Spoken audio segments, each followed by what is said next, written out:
ஜக்காத் தொடர்பான கேள்வி. எப்போ ஒரு ஆளுக்கு வந்து ஜக்காத் கடமையாகும்? அது வந்து தங்கம் வச்சுருந்தா மட்டும்தான் கடமையா, இல்லை தங்கமும் வெள்ளியும் வச்சுருந்தா கடமையா? தங்கம் எவ்வளோ, வெள்ளி எவ்வளோ? அது வந்து மனைவி வச்சுருந்தாலும் நம்மளுக்கு கடமையாகுமா, இல்லை நம்ம சுயமாக சம்பாதிச்சாதான் அது கடமையாகுமா, இல்லை அதற்கு நிகராக வந்து நிலமோ இல்லை வீடோ வச்சுருக்காரு அப்பயும் அவர் கடமையாகுதா? அவர் கடமையானதுக்கப்புறம் அவர் வந்து மாதம் மாதம் சம்பாதிக்கிறாரு, அதில் வந்து அவர் வந்து ஜக்காத் கொடுக்கணுமா? இது தொடர்பாக விரிவாக வைக்கணும்.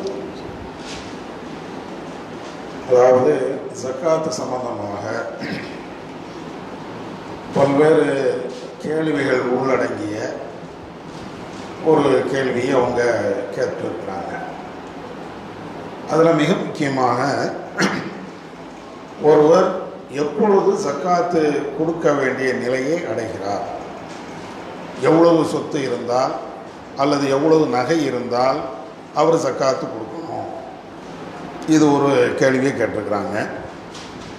அடுத்து வந்து மனைவி அவங்கள்ட்ட தங்கமோ வெள்ளியோ இது போன்ற நகைகள் இருக்கும் என்றால் அதற்காக வேண்டி நாம ஜக்காத்து கொடுக்கணுமா, கணவனாக இருக்கக்கூடிய நாம ஜக்காத்து கொடுக்கணுமா அப்படிங்கிறதையும் அவங்க கேட்குறாங்க.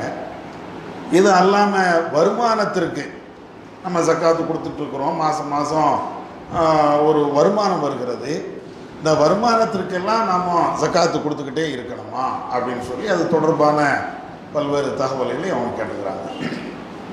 முதல் விஷயம், ஒரு மனிதன் ஒரு மூமின் எப்பொழுது ஜக்காத்து கொடுக்க வேண்டும்? ஜக்காத்து கொடுக்கணுங்கிறது அல்லாஹும் ரசூலும் பல்வேறு இடங்களில் வலியுறுத்திய ஒரு தகவல், கடமையான ஒரு செய்தி. எவ்வளவு இருந்தால் ஜக்காத்து கொடுக்கணும்? ஒரு ஆள்கிட்ட 1 லட்ச ரூபா இருக்குது, அவருக்கு ஜக்காத்து கடமையா? ஒரு ஆள்கிட்ட 10 லட்ச ரூபா இருக்குது, அவர் ஜக்காத்து கொடுக்கணுமா? ஒரு ஆள்கிட்ட 10 பவுன் நகை இருக்கிறது, அதுக்கு ஜக்காத்து கொடுக்கணுமா? ஒரு ஆள்கிட்ட வெறுமன ஒரு 5 கிராம் நகை தான் இருக்குது, அதுக்கு அவர் ஜக்காத்து கொடுக்கணுமா? என்ன அளவுகோல்? ஜக்காத்தை கொடுப்பதற்கு என்ன தகுதி இருந்தால் ஜக்காத்து அவர் மீது கடமை அப்படின்னு சொல்லி முதல் கேள்வி. பொதுவாக இதற்கு 2 விதமான பதிலை ஏற்கனவே சொல்லப்பட்டு வருகிறது. ஒருவர் வந்து ஜக்காத்து கொடுக்க வேண்டிய நிலையை எப்பொழுது அடைகிறார் என்றால் அதை வந்து தங்கத்தை அளவுகோலாக வைத்து ஒரு முடிவு, இன்னொன்று வெள்ளியை அளவுகோலாக வைத்து இன்னொரு முடிவு. தங்கத்து அளவுகோல்னா என்ன? ஏறத்தாழ தங்கம் என்பது 11 பவுன் நகை அளவிற்கு சொத்தோ அல்லது நகையோ, பியூரான தங்கம், சுத்தமான தங்கம் ஏறத்தாழ 88 கிராம் 88 கிராம் அளவிற்கு பியூரான அந்த தங்கமோ அல்லது அதற்கு சமமான நகையோ அல்லது அதற்கு சமமான காசோ பொருளோ இருக்கும் என்றால் அவர் ஜக்காத்து கொடுக்கணும் என்ற ஒரு சட்டம். இதற்கு எதை ஆதாரமாக காட்டுவாங்க? நபி ஸல்லல்லாஹு அலைஹி வஸல்லம் அவர்கள் தங்கம் தொடர்பாக, தங்கம் ஏறத்தாழ 11 பவுன் இருக்கும் என்றால் அவர் வந்து ஜக்காத்து கொடுக்கணும் அப்படின்னு தொடர்பாக ரசூலுல்லாஹ் சொல்லக்கூடிய செய்திகளை ஆதாரமாக காட்டுவாங்க. இது போன்ற ஹதீஸுகள் வந்து பலவீனமாக தான் இருக்குது. ஆனால் ஏன் அப்படி அது பலவீனமான ஹதீஸு? பல்வேறு தரப்புகளில் வந்து அது ஆதாரபூர்வமாக நிரூபிக்கப்படவில்லை என்பது ஒரு சாவல். ரெண்டாவது வந்து இன்னொரு அளவுகோலை வைத்து, வெள்ளி இருக்குதா இல்லையா, வெள்ளியை அளவுகோலாக வைத்து ஜக்காத்து கொடுக்கணும், ஜக்காத்தை அளவை தீர்மானிச்சுக்கணும் அப்படிம்பாங்க. ஏறத்தாழ வெள்ளி அளவுகோலாக வைக்கிறதுனா எவ்வளோ வரும்? ஒரு 600 கிராம், ஏறத்தாழ 600 650 கிராம் அளவுக்கு ஒரு ஆள்கிட்ட வெள்ளி இருக்கும் என்றால் அதுக்கு ஈக்குவலாக சொத்தோ காசோ பணமோ நகையோ இருக்கும் என்றால் அவர் ஜக்காத்து கொடுக்க வேண்டிய கடமையில் இருக்கிறார். இப்படின்னு 2 விதமான செய்திகள் இருக்கிறது. அதாவது நம்மள்கிட்ட சொத்து இருந்தாலோ நகை இருந்தாலோ அல்லது வேற பணம் இருந்தாலோ அதை வந்து தங்கத்துக்கு ஈக்குவலாக ஏறத்தாழ 88 கிராம் 11 பவுன் தங்கத்துக்கு ஈக்குவலாக அதை கணக்கு பண்ணி அந்த அளவுக்கு இருந்தது என்றால் ஜக்காத்து கொடுக்கணும். இன்னொன்று என்ன, அதே மாதிரி வெள்ளி ஏறத்தாழ 600 கிராம் ஏறத்தாழ இருக்கும் என்றால் அந்த அளவுக்கு நகையோ அல்லது அந்த அளவுக்கு சொத்தோ அந்த அளவுக்கு பணமோ இருக்கும் என்றால் அதற்கு வந்து ஜக்காத்து கொடுக்கணும். இப்படின்னு 2 இது இருக்குது. ஆனால் இந்த தங்கம் சம்பந்தமாக வரக்கூடிய ஹதீஸ்கள் வந்து அது பலவீனமாக இருக்கிறது. இப்போ ஏற்கனவே அதை என்ன சொல்லி இருக்கிறோம் அப்படின்னு கேட்டால், இந்த வெள்ளி சம்பந்தமாக வரக்கூடிய ஹதீஸ்கள் ஆதாரபூர்வமாக இருக்குது, தங்கம் சம்பந்தமாக வரக்கூடிய ஹதீஸ்கள் பலவீனமாக இருக்குது. இருந்தாலும் கூட முடிவு எடுக்கிறதுல சில சிக்கல்கள் வருகிறது. எதை அளவுகோலாக வைத்து நாம ஜக்காத்து கொடுக்கிறது? தங்கத்தை அளவுகோலாக வைத்து ஜக்காத்து கொடுக்கணுமா, வெள்ளியை அளவுகோலாக வைத்து ஜக்காத்து கொடுக்கணுமா அப்படின்னு சொல்லி சில கருத்து வேறுபாடுகள் வருது. ஏன் கருத்து வேறுபாடு வருது? தங்கத்தை அளவுகோலாக நீங்கள் வச்சு பார்த்தீங்க அப்படின்னு சொன்னால் ஏறத்தாழ 88 கிராம் அல்லது 11 பவுன் நகை அப்படின்னு சொன்னாச்சுன்னா கிட்டத்தட்ட ஒரு 3.5 லட்சம் ரூபா அந்த அளவுக்கு இருந்தால் ஜக்காத்து கொடுக்கணும்னு வரும். வெள்ளியை நீங்கள் அளவுகோலாக வைத்து ஜக்காத்து கொடுக்கறதா இருந்தால் ஒரு 30,000 ரூபாயிலிருந்து 40,000 ரூபாய் இருந்தாலேயே அவர் ஜக்காத்து கொடுக்கக்கூடிய நிலையை அடைந்து விடுகிறார், கடமையை அடைந்து விடுகிறார் அப்படின்னு வரும். 3.5 லட்சம் ரூபாய் இருக்கிறதுங்கிறது எங்க? ஒரு 30,000 ரூபாய் 40,000 ரூபாய் இருக்கிறது எங்க? அப்போ மலைக்கும் மடுவுக்கும் உள்ள வேறுபாடாக இருக்குது. இப்போ சாதாரணமாக நீங்கள் யாரை பார்த்தாலும் ஒரு 30,000 ரூபாய் இல்லாத அல்லது 40,000 ரூபாய் இல்லாத எந்த மனுஷனையும் பார்க்க முடியாது. அப்போ 40,000 ரூபாய் வைத்திருக்கக்கூடிய யாராக இருந்தாலும் ஜக்காத்து கொடுக்கணும் அப்படின்னா அப்போ அவங்களுடைய நிலை என்ன? 3.5 லட்சம் ரூபா 4 லட்சம் ரூபான்னா அது கொஞ்சம் உயர்ந்த நிலையில் இருக்கிறாங்கன்னு விளங்குது. 30,000 ரூபாய் 40,000 ரூபாய் அப்படிங்கும்போது எல்லாரும் தானே அந்த காசை வச்சு தானே இருப்பாங்க. அப்போ எல்லாரும் ஜக்காத்து கொடுக்க வேண்டிய ஒரு நிலை ஏற்படுகிறது. அப்போ இது என்ன அப்படின்னு ஒரு கேள்வி வரும்போது இது மறு ஆய்வு செய்யணும். தங்கத்தை வைத்து கொண்டு முடிவெடுப்பதா அல்லது வெள்ளியை வைத்து கொண்டு முடிவெடுப்பதா? தங்கம் சம்பந்தமான சில ஹதீஸுகள் பலவீனமாக இருந்தாலும் கூட இதை எதை வைத்து முடி எடுப்பது என்பதில் நம்ம ஜமாத்தில் அது மறு ஆய்வு செய்யணும் அப்படின்னு சொல்லி வச்சுட்டோம். அதே நேரத்தில் இப்போ ஒரு ஆள் ஜக்காத்து கொடுக்கணும், கொடுக்காமையா இருக்க முடியும்? நீங்கள் ஆய்வு பண்ணுறீங்க, ஏன் 1 வருஷமாக பண்ணுவாம்பீங்க இல்லை 2 வருஷமாக பண்ணுவாம்பீங்க, அதுக்கு முடிவும் சொல்லாமல் இருப்பீங்க. இப்போ ஒரு ஆள் அதுக்காக வேண்டிய ஆய்வு வரட்டும், முடிவு வரட்டும், அதுக்கு முன்னால் பார்த்துக்குவோம், அதனால அது தனி ஜக்காத்து கொடுக்காமையா இருக்க முடியும்? கொடுக்கத்தானே வேணும். அப்போ எந்த அளவுகளின் அடிப்படையில் கொடுக்கறது அப்படின்னு சொன்னால் ஏற்கனவே இருக்கக்கூடிய அந்த இதையே நம்ம நடைமுறைப்படுத்திடுவோம். எந்த அடிப்படையில்? 11 பவுன் நகை அதுவோ அதுக்கு ஈக்குவலான சொத்தோ நகையோ பணமோ எது இருந்தாலும் அதை வந்து நம்ம ஜக்காத்தாக அளவுகோலாக வைத்து கொண்டு கொடுப்போம். ஆய்வு பண்ணி முடிவு பண்ணும்போது தங்கம் இல்லை வெள்ளி தான் அப்படின்னு முடிவு வந்தால் அதுக்கு பின்னால் மாற்றிக்கிடுவோம் என்ற அந்த முடிவின் அடிப்படையில் நாம் வந்து இப்போ இந்த நிமிஷம் வரையில் நம்ம ஜமாத்தில் அதுதான் செயல்பட்டு இருக்கிறோம். அதே நேரத்தில் ஒரு ஆள் இல்லை, தங்க ஹதீஸ் வந்து பலவீனம் நீங்களே சொல்லிட்டீங்க, அதனால் நாங்கள் அதை எடுக்கிறது இல்லை, வெள்ளி சம்பந்தமான ஹதீஸ் ஆதாரபூர்வமாக இருக்குங்கிறீங்க, அதையே நாங்கள் எடுத்துக்கொண்டு வெள்ளியை அளவுகோலாக வைத்து நாங்கள் ஜக்காத்து கொடுக்குறோம்னா கொடுத்துட்டு போங்க, அது தப்புன்னு சொல்ல முடியாது. ஏன்னா அவர் குர்ஆன் ஹதீஸுங்கிறது எனக்கு மட்டும் சொந்தம் இல்லை, ஆய்வு பண்ணுறது நீங்கள் மட்டும்தான் ஆய்வு பண்ணணும், நான் தான் ஆய்வு பண்ணணும், இவர் ஆய்வு தான் சரி, மற்ற ஆளும் ஆய்வு பண்ணக்கூடாது அப்படிங்கிறது மார்க்கத்தில் அந்த நிலைப்பாடு கிடையாது. ஒரு ஆள் ஆய்வு பண்ணுறாரு, எனக்கு இது சரியில்லை, எனக்கு இதுதான் சரின்னு படுது, குர்ஆன் ஹதீஸ் அடிப்படையில் சும்மா ஆய்வுங்கிற பேரில் வேற ஏதாவது பேசிட்டு போகிறது இல்லை, குர்ஆன் ஹதீஸ் அடிப்படையில் இது சரின்னு படுது அப்படின்னு சொல்லி ஒரு ஆய்வு பண்ணி எனக்கு வந்து தங்கம் அது பலவீனமாக இருக்குது, வெள்ளிங்கிறக்கூடிய அந்த செய்திகள் ஆதாரப்பூர்வமாக இருக்குது, எனவே நான் வெள்ளியை அடிப்படையாக வைத்து அதாவது ஒரு 30 அல்லது 40,000 ரூபாய் இருந்தது என்றால் நான் ஜக்காத்து கொடுக்க வேண்டிய கடமையில் இருக்கிறேன் அப்படின்னு ஒரு ஆள் முடிவெடுத்து செய்தால் நம்ம ஜமாத்தும் தடுக்காது, குர்ஆன் ஹதீஸும் தடுக்க போகிறது இல்லை என்ற கருத்தையும் ஏற்கனவே பதிவு சொல்லி இருக்கிறோம். அதைத்தான் இப்போ உங்களுக்கு பதிலாக சொல்லி இருக்கிறோம். அப்போ அந்த அடிப்படையில் ஒருவர் வந்து ஜக்காத்துங்கிறத ஒரு 30,000 ரூபாய் 40,000 ரூபாய் இருந்தால் அவர் வெள்ளியின் அடிப்படையில் வைத்துக்கொண்டு நம்ம ஜக்காத்து கொடுக்குறோம், ஜக்காத்து கொடுக்கணும்னு முடிவெடுத்தால் தப்பு கிடையாது, அதை அளவுகோலாக வைத்து முடிவெடுக்கலாம். இல்லை ஏற்கனவே நடைமுறையில் இருக்குது 11 பவுன் நகை அப்படிங்கிறது, அதை வைத்து நான் ஜக்காத்து கொடுக்குறேன், அது வந்தால் நான் அது மாதிரி ஜக்காத்து கொடுத்துட்றேன் அப்படின்னு சொன்னால் அதுவும் நம்ம தப்புன்னு சொல்லலை. என்னைக்கு வந்து தெளிவாக முடிவெடுத்து இது தப்பு தான் டிக்ளேர் பண்ணும்போது இது சரியில்லை இது கரெக்டு அல்லது இதுதான் கரெக்டு இது தப்பு அப்படின்னு சொல்லும்போது அதுக்கு மேலே செய்ய முடியாது. அதனால இதைத்தான் ஏற்கனவே சொல்லிட்டு வரோம், அதையே உங்களுக்கு பதிலாக சொல்லிக்கிறோம். அடுத்து 2வது அவங்க கேட்கக்கூடிய இன்னொரு கேள்வி என்னன்னா, இப்போ மனைவிட்ட நகை இருக்குது, அல்லது வெள்ளி இருக்கிறது, அல்லது சொத்து இருக்கிறது. இப்போ மனைவியிடத்தில் இருக்கக்கூடிய அந்த நகைக்கு, அந்த சொத்துக்கு கணவன் ஜக்காத்து கொடுக்கணுமா, கணவன் மீது கடமையா அப்படின்னு கேட்குறாங்க. பொதுவாக நகையோ அல்லது சொத்தோ எதுவாக இருந்தாலும் யாருக்கு இருக்குதோ அவங்களுக்கு தான் கடமை. கணவன் மனைவி உறவு இருக்கலாம், தகப்பன் புள்ள அப்படின்னு உறவு இருக்கலாம். ஆனால் யாருக்கு உள்ள சொத்து, யாருக்கு உண்டான நகை? மனைவினா மனைவிக்கு உண்டான நகை, கணவன்னா கணவனுக்கு உண்டான நகை, பிள்ளைன்னா பிள்ளைக்கு உண்டான நகை. அப்போ யார் யாருக்கு இருக்கிறதோ அது அவங்க உங்களுக்கு உள்ளது. அப்போ அவங்களுக்கு உள்ளது என்று வரும்போது அவங்களுக்கு உரியது என்றால் அவங்க தான் ஜக்காத்து கொடுக்கணும். உதாரணமாக கணவன் மனைவிட்ட ஒரு 10 பவுன் நகை இருக்குது. கணவன் இறந்துட்டாரு, அந்த நகை யாருக்கு சொந்தம்? கணவன் மனைவியாக வாழ்கிறாங்க, மனைவிட்ட ஒரு 10 பவுன் 20 பவுன் நகை இருக்குதுன்னு வச்சுக்கிடுங்க. மாப்பிள்ளை இறந்துட்டாரு, கணவன் இறந்துட்டாரு. மனைவி என்ன செய்வா? என் கணவன் தான் ஜக்காத்து கொடுத்தா, அதனால இந்த நகை எனக்கு சொந்தம் இல்லை அப்படின்னு கணவன்கிட்ட கையில் கொடுத்துருவாங்களா, அல்லது வேற யார்கிட்டயா கையில் கொடுப்பாங்களா? கொடுக்கவும் மாட்டாங்க. ஏன் கொடுக்க மாட்டாங்க? ஏன் நகை அப்போ மட்டும் உரிமை கொண்டாடுறோம்ல. கணவன் இறந்து விட்டால், பிள்ளைகள் இல்லாமல் போய்விட்டால், இது ஏன் நகை?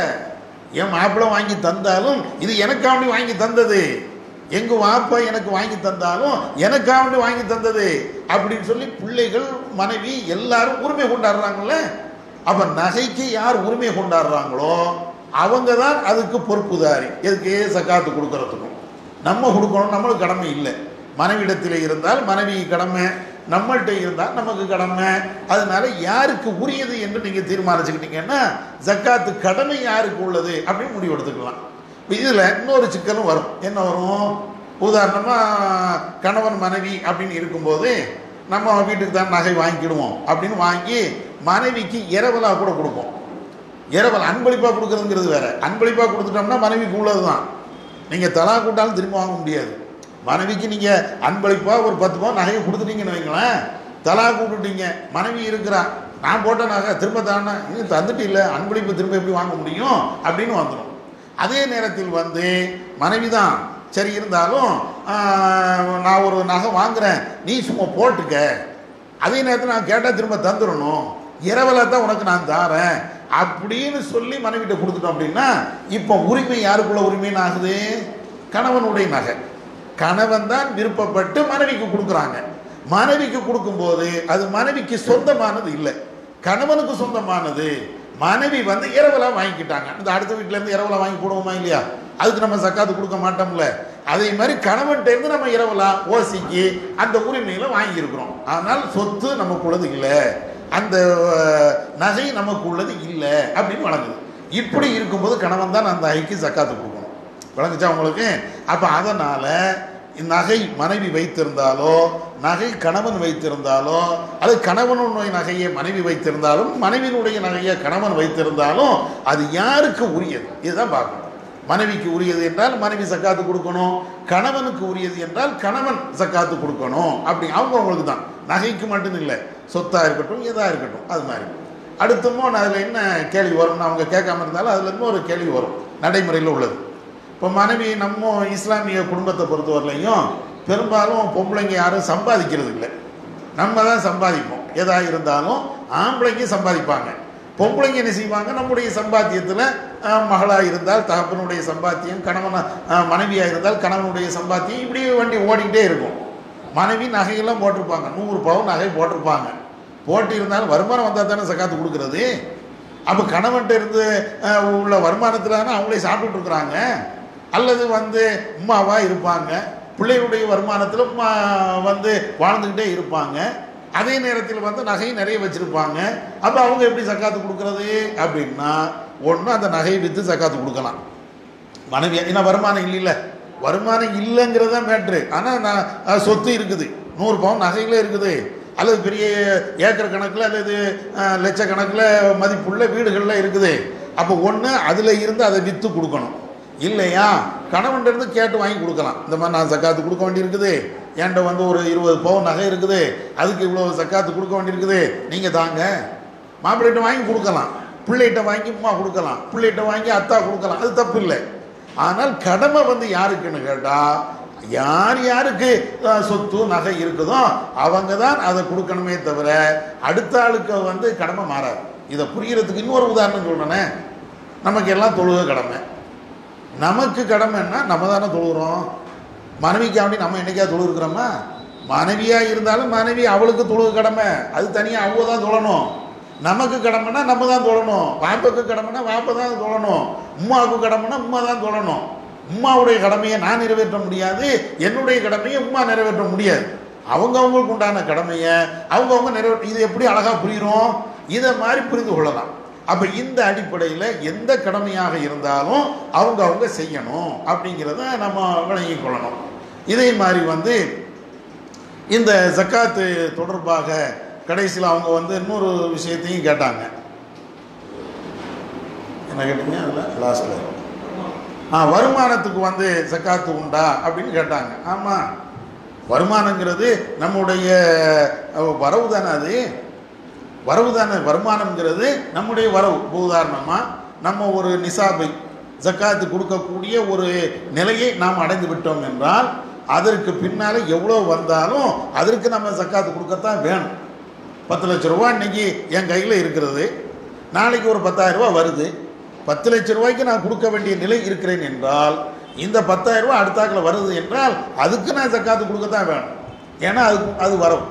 சில பேர் அது என்ன விளங்குறாங்கன்னா 10,000 ரூபா வரவு வருது, ஆனால் அது நான் குடும்பத்துக்கு செலவு பண்ணணும், வீட்டுக்கு சாப்பாட்டுக்கு அதுலேருந்து தான் கொடுப்பேன். அப்போ செலவு எல்லாம் போன மிச்சத்துக்கு கொடுக்கணுமா அல்லது வந்தவுடனே 10,000 ரூபா வந்தால் கொடுக்க தான் வேணும்? நமக்கு மேல் மிச்சமாக உள்ளதானே அது.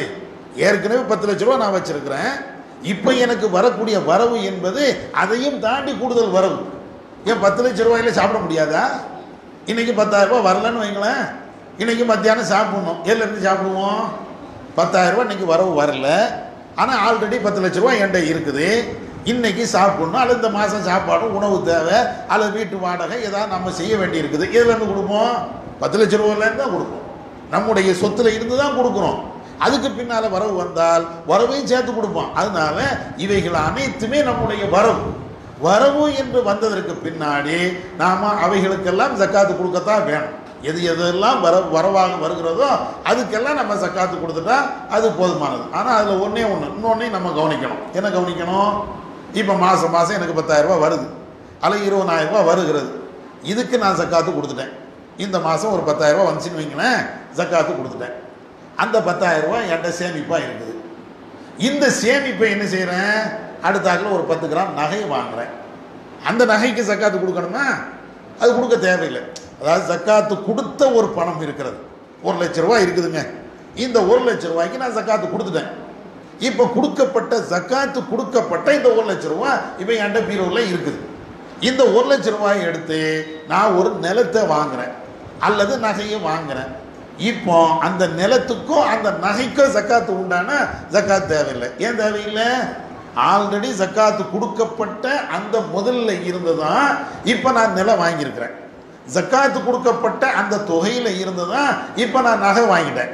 அப்போ ஜக்காத்து கொடுக்கப்பட்ட தொகையில் இருந்து நிலமோ அல்லது நகையோ வாங்கும்போது மீண்டும் ஜக்காத்து கொடுக்க தேவையில்லை. கொடுத்தது தானே.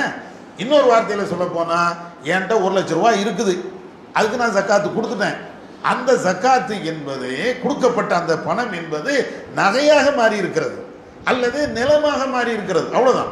ஜக்காத்து கொடுத்தது முதல்ல கேஷாக இருந்துச்சு. இப்போ அந்த கேஷை என்ன செஞ்சுட்டேன்? நகையாக நான் மாற்றிட்டேன். இப்போ அந்த கேஷை நிலமாக மாற்றிட்டேன். கேஷாக இருந்தால் நான் திரும்ப கொடுப்பேனா? 1 லட்ச ரூபாய் இருந்துச்சு, ஜக்காத்து இப்போ நான் கொடுத்துட்டேன், பீரோவில் இருக்குது. நாளைக்கு அதுக்கு ஜக்காத்து கொடுக்கணும், அடுத்த நாள் இப்படியா கொடுப்போம்? அதான் கொடுத்தாச்சு இல்லைப்பா, ஜக்காத்தான் கொடுத்துட்டேன்ல. கொடுத்தது கேஷாக இருக்குது, ஏற்கனவே கொடுத்தாச்சு.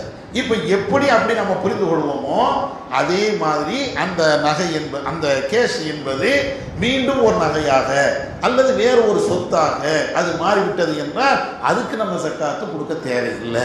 ஆல்ரெடி ஒருக்க நம்ம கொடுத்துட்டோம் அப்படின்னு சொன்னால் அதுக்கு மீண்டும் மீண்டும் திரும்ப கொடுக்கணும் அப்படிங்கிறது அவசியம் இல்லை என்ற கூடுதலான தகவலையும் நாம் புரிந்து கொள்ளலாம். 5 லட்ச ரூபாய்க்கு வச்சுருக்கோம், அது ஜக்காத்து கட்டிட்டோம், வீடு பாதையில் நிற்கிது. 5 லட்ச ரூபா கடன் வாங்குறோம், அந்த 5 லட்ச ரூபா கடன் வாங்குறதுக்கு ஜக்காத்து கட்டி தான் கஷ்டம் ஏற்படணுமா? இல்லை, அதாவது கடன் கடனுக்கு ஜக்காத்து உண்டா? கடனுக்குலாம் ஜக்காத்து கிடையாது. கடன் வாங்குறது வாங்கி ஒரு முதலீடு. அதான் சொல்லிக்கிறேன். அதாவது ஜக்காத்துங்கிறது வந்து நம்மள்கிட்ட இருக்கக்கூடிய சொத்துக்கு தான். ஹுதுமின் அம்வாலிஹிம் சதக்கா, உன் சொத்துக்கு ஜக்காத்து கொடுக்கும். அப்படிதான் ரசூலுல்லாஹ்வுக்கு அல்லாஹ் உத்தரவு போடுறாங்க. அவருடைய சொத்துக்கு நீங்கள் ஜக்காத்தை வசூல் செய்து கொள்ளுங்கள் அப்படிங்கிறான். சொத்துன்னு எப்போ ஆகும்? கடன் வாங்கினது சொத்துன்னு ஆகாதுல்ல. என்கிட்ட சேமிப்பாக இருக்கிறது தானே சொத்து. இப்போ என்கிட்ட வந்து 10 லட்ச ரூபா இருக்குது, 5 லட்ச ரூபா இன்னொரு ஆள்கிட்ட வாங்கி வச்சுருக்கிறேன், 5 லட்ச ரூபா தான் எனக்குள்ளது அப்படின்னு சொன்னால் 10 லட்ச ரூபா என்கிட்ட இருந்தாலும் 5 லட்சத்துக்கு தான் நான் ஜக்காத்து கொடுப்பேன். ஏன்? இன்னொரு 5 லட்சம் கடன். ஏன் சொத்து இல்லையா அது? அடுத்த ஆள்கிட்ட நான் வாங்கி வச்சுருக்கிறேன், அவர் எனக்கு உதவி செஞ்சுருக்கிறார். ஆனால் கடன் நமக்கு தந்தார்ல, அவர் அந்த 5 லட்ச ரூபாய்க்கு அவர் ஜக்காத்து கொடுக்கணும். இப்போ நான் உங்களுக்கு 5 லட்ச ரூபா தந்துட்டேன். இந்த 5 லட்ச ரூபாய் நான் உங்களுக்கு தந்து உங்களுக்கு கடனாக தந்தாலும் அந்த 5 லட்ச ரூபாய்க்கு உண்டான முதலாளி நான். நீங்கள் வந்து கடன் தான் வாங்கி வச்சிருக்கிறீங்க. முதலாளி என்ற அடிப்படையில் அந்த 5 லட்சத்துக்கு நான் தான் ஜக்காத்து கொடுக்கணும். நீங்கள் கொடுக்க தேவையில்லை. நீங்கள் என்ன, நாளைக்கு வந்து நேற்று 5 லட்ச ரூபா உங்கள்கிட்ட கடன் தந்தல, நீங்கள் திரும்ப தாங்கணும்னா திரும்ப தந்துருக்கீங்கல்ல, அப்போ அது உங்களுடைய சொத்து இல்லைல்ல. அப்போ அந்த அடிப்படையில் கடனுக்கு கொடுக்கணும்னு அவசியம் இல்லை. கடன் எல்லாம் போக நம்மகிட்ட நிலமோ அல்லது பொருளாகவோ அல்லது நகையாகவோ இருந்தால் அதுக்கு தான் ஜக்காத்து. பாக்கி மற்றதுக்கு கொடுக்க தேவையில்லை. கடனாக இருந்தால் அதெல்லாம் கழிச்சிட்டு மிச்சம் என்ன இருக்குதோ அதுக்கு கொடுத்தா போதும்.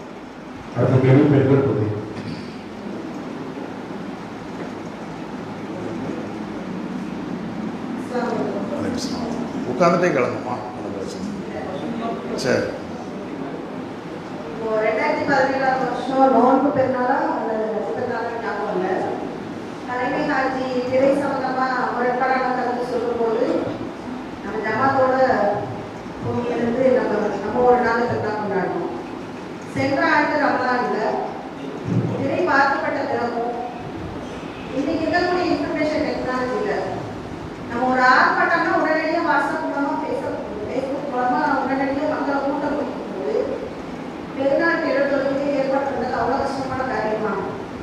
எதனால நீங்க வந்து பெருநாளை மாற்றிடுவீங்க?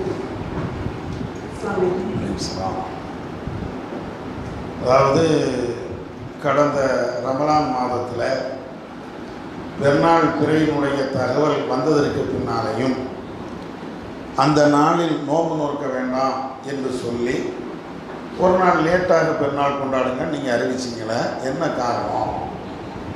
டெக்னாலஜி எவ்வளோ வளர்ந்துருக்கிறது. ஒரு தகவலை போட்டால் டக்குன்னு எவ்வளோ தூரம் பரவுது அது. அப்போ இப்படி இருக்கும்போது நீங்கள் வந்து தகவல் போய் சேராது அப்படின்னு சொல்லி ஒரு நாள் லேட் பண்ணிட்டீங்களே அப்படின்னு கேட்குறாங்க. இதற்கு பல்வேறு சந்தர்ப்பங்களில் நாம் பதிலும் சொல்லியிருக்கிறோம். எழுத்து வடிவிலையும் பதில் சொல்லியிருக்கிறோம், வீடியோ ஆடியோக்கள் வழியாகவும் பதில் சொல்லியிருக்கிறோம், இதை மாதிரி எளிய மார்க்க நிகழ்ச்சியாக பதில் சொல்லியிருக்கிறோம். இது எல்லாத்தையும் விட அந்த பிறை சம்பந்தமாக மறு ஆய்வுடைய தகவலையும் எழுத்து வடிவில் நாம் கொடுத்துருக்கோம். அதை சகோதரிகள் படிக்கலை அப்படிங்கிறது தான் அந்த கேள்வியினுடைய விளங்குது. இருந்தாலும் கேள்வி கேட்கும்போது பதில் சொல்லணும்ல, அந்த அடிப்படையில் அதுக்குண்டான பதிலையும் நாம் பார்ப்போம். முதல் விஷயம், பெருநாள் பார்த்த அந்த தகவல் எல்லாரும் என்ன நினைக்கிறாங்க அப்படின்னு சொன்னால், உரிய நேரத்தில் அந்த தகவல் வந்து விட்டது, நாம தான் வேணும்னு அதை லேட் பண்ணோம் அப்படிங்கிற மாதிரி ஒரு சிந்தனை பதிஞ்சிருக்கிறது. அது அன்னைக்கு பதியலை.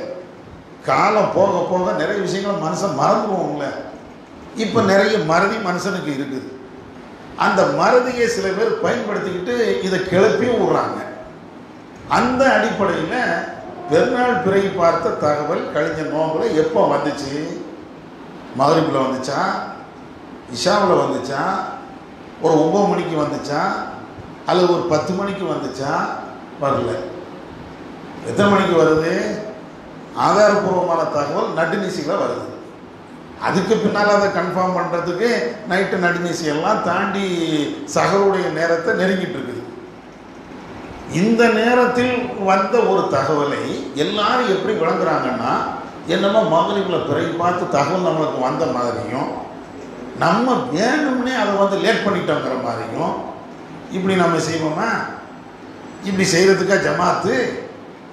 அதனால் இந்த மறதியை பயன்படுத்திக்கிட்டு இப்படி ஒரு தகவல் சொல்கிறாங்களே, இப்படி இல்லை.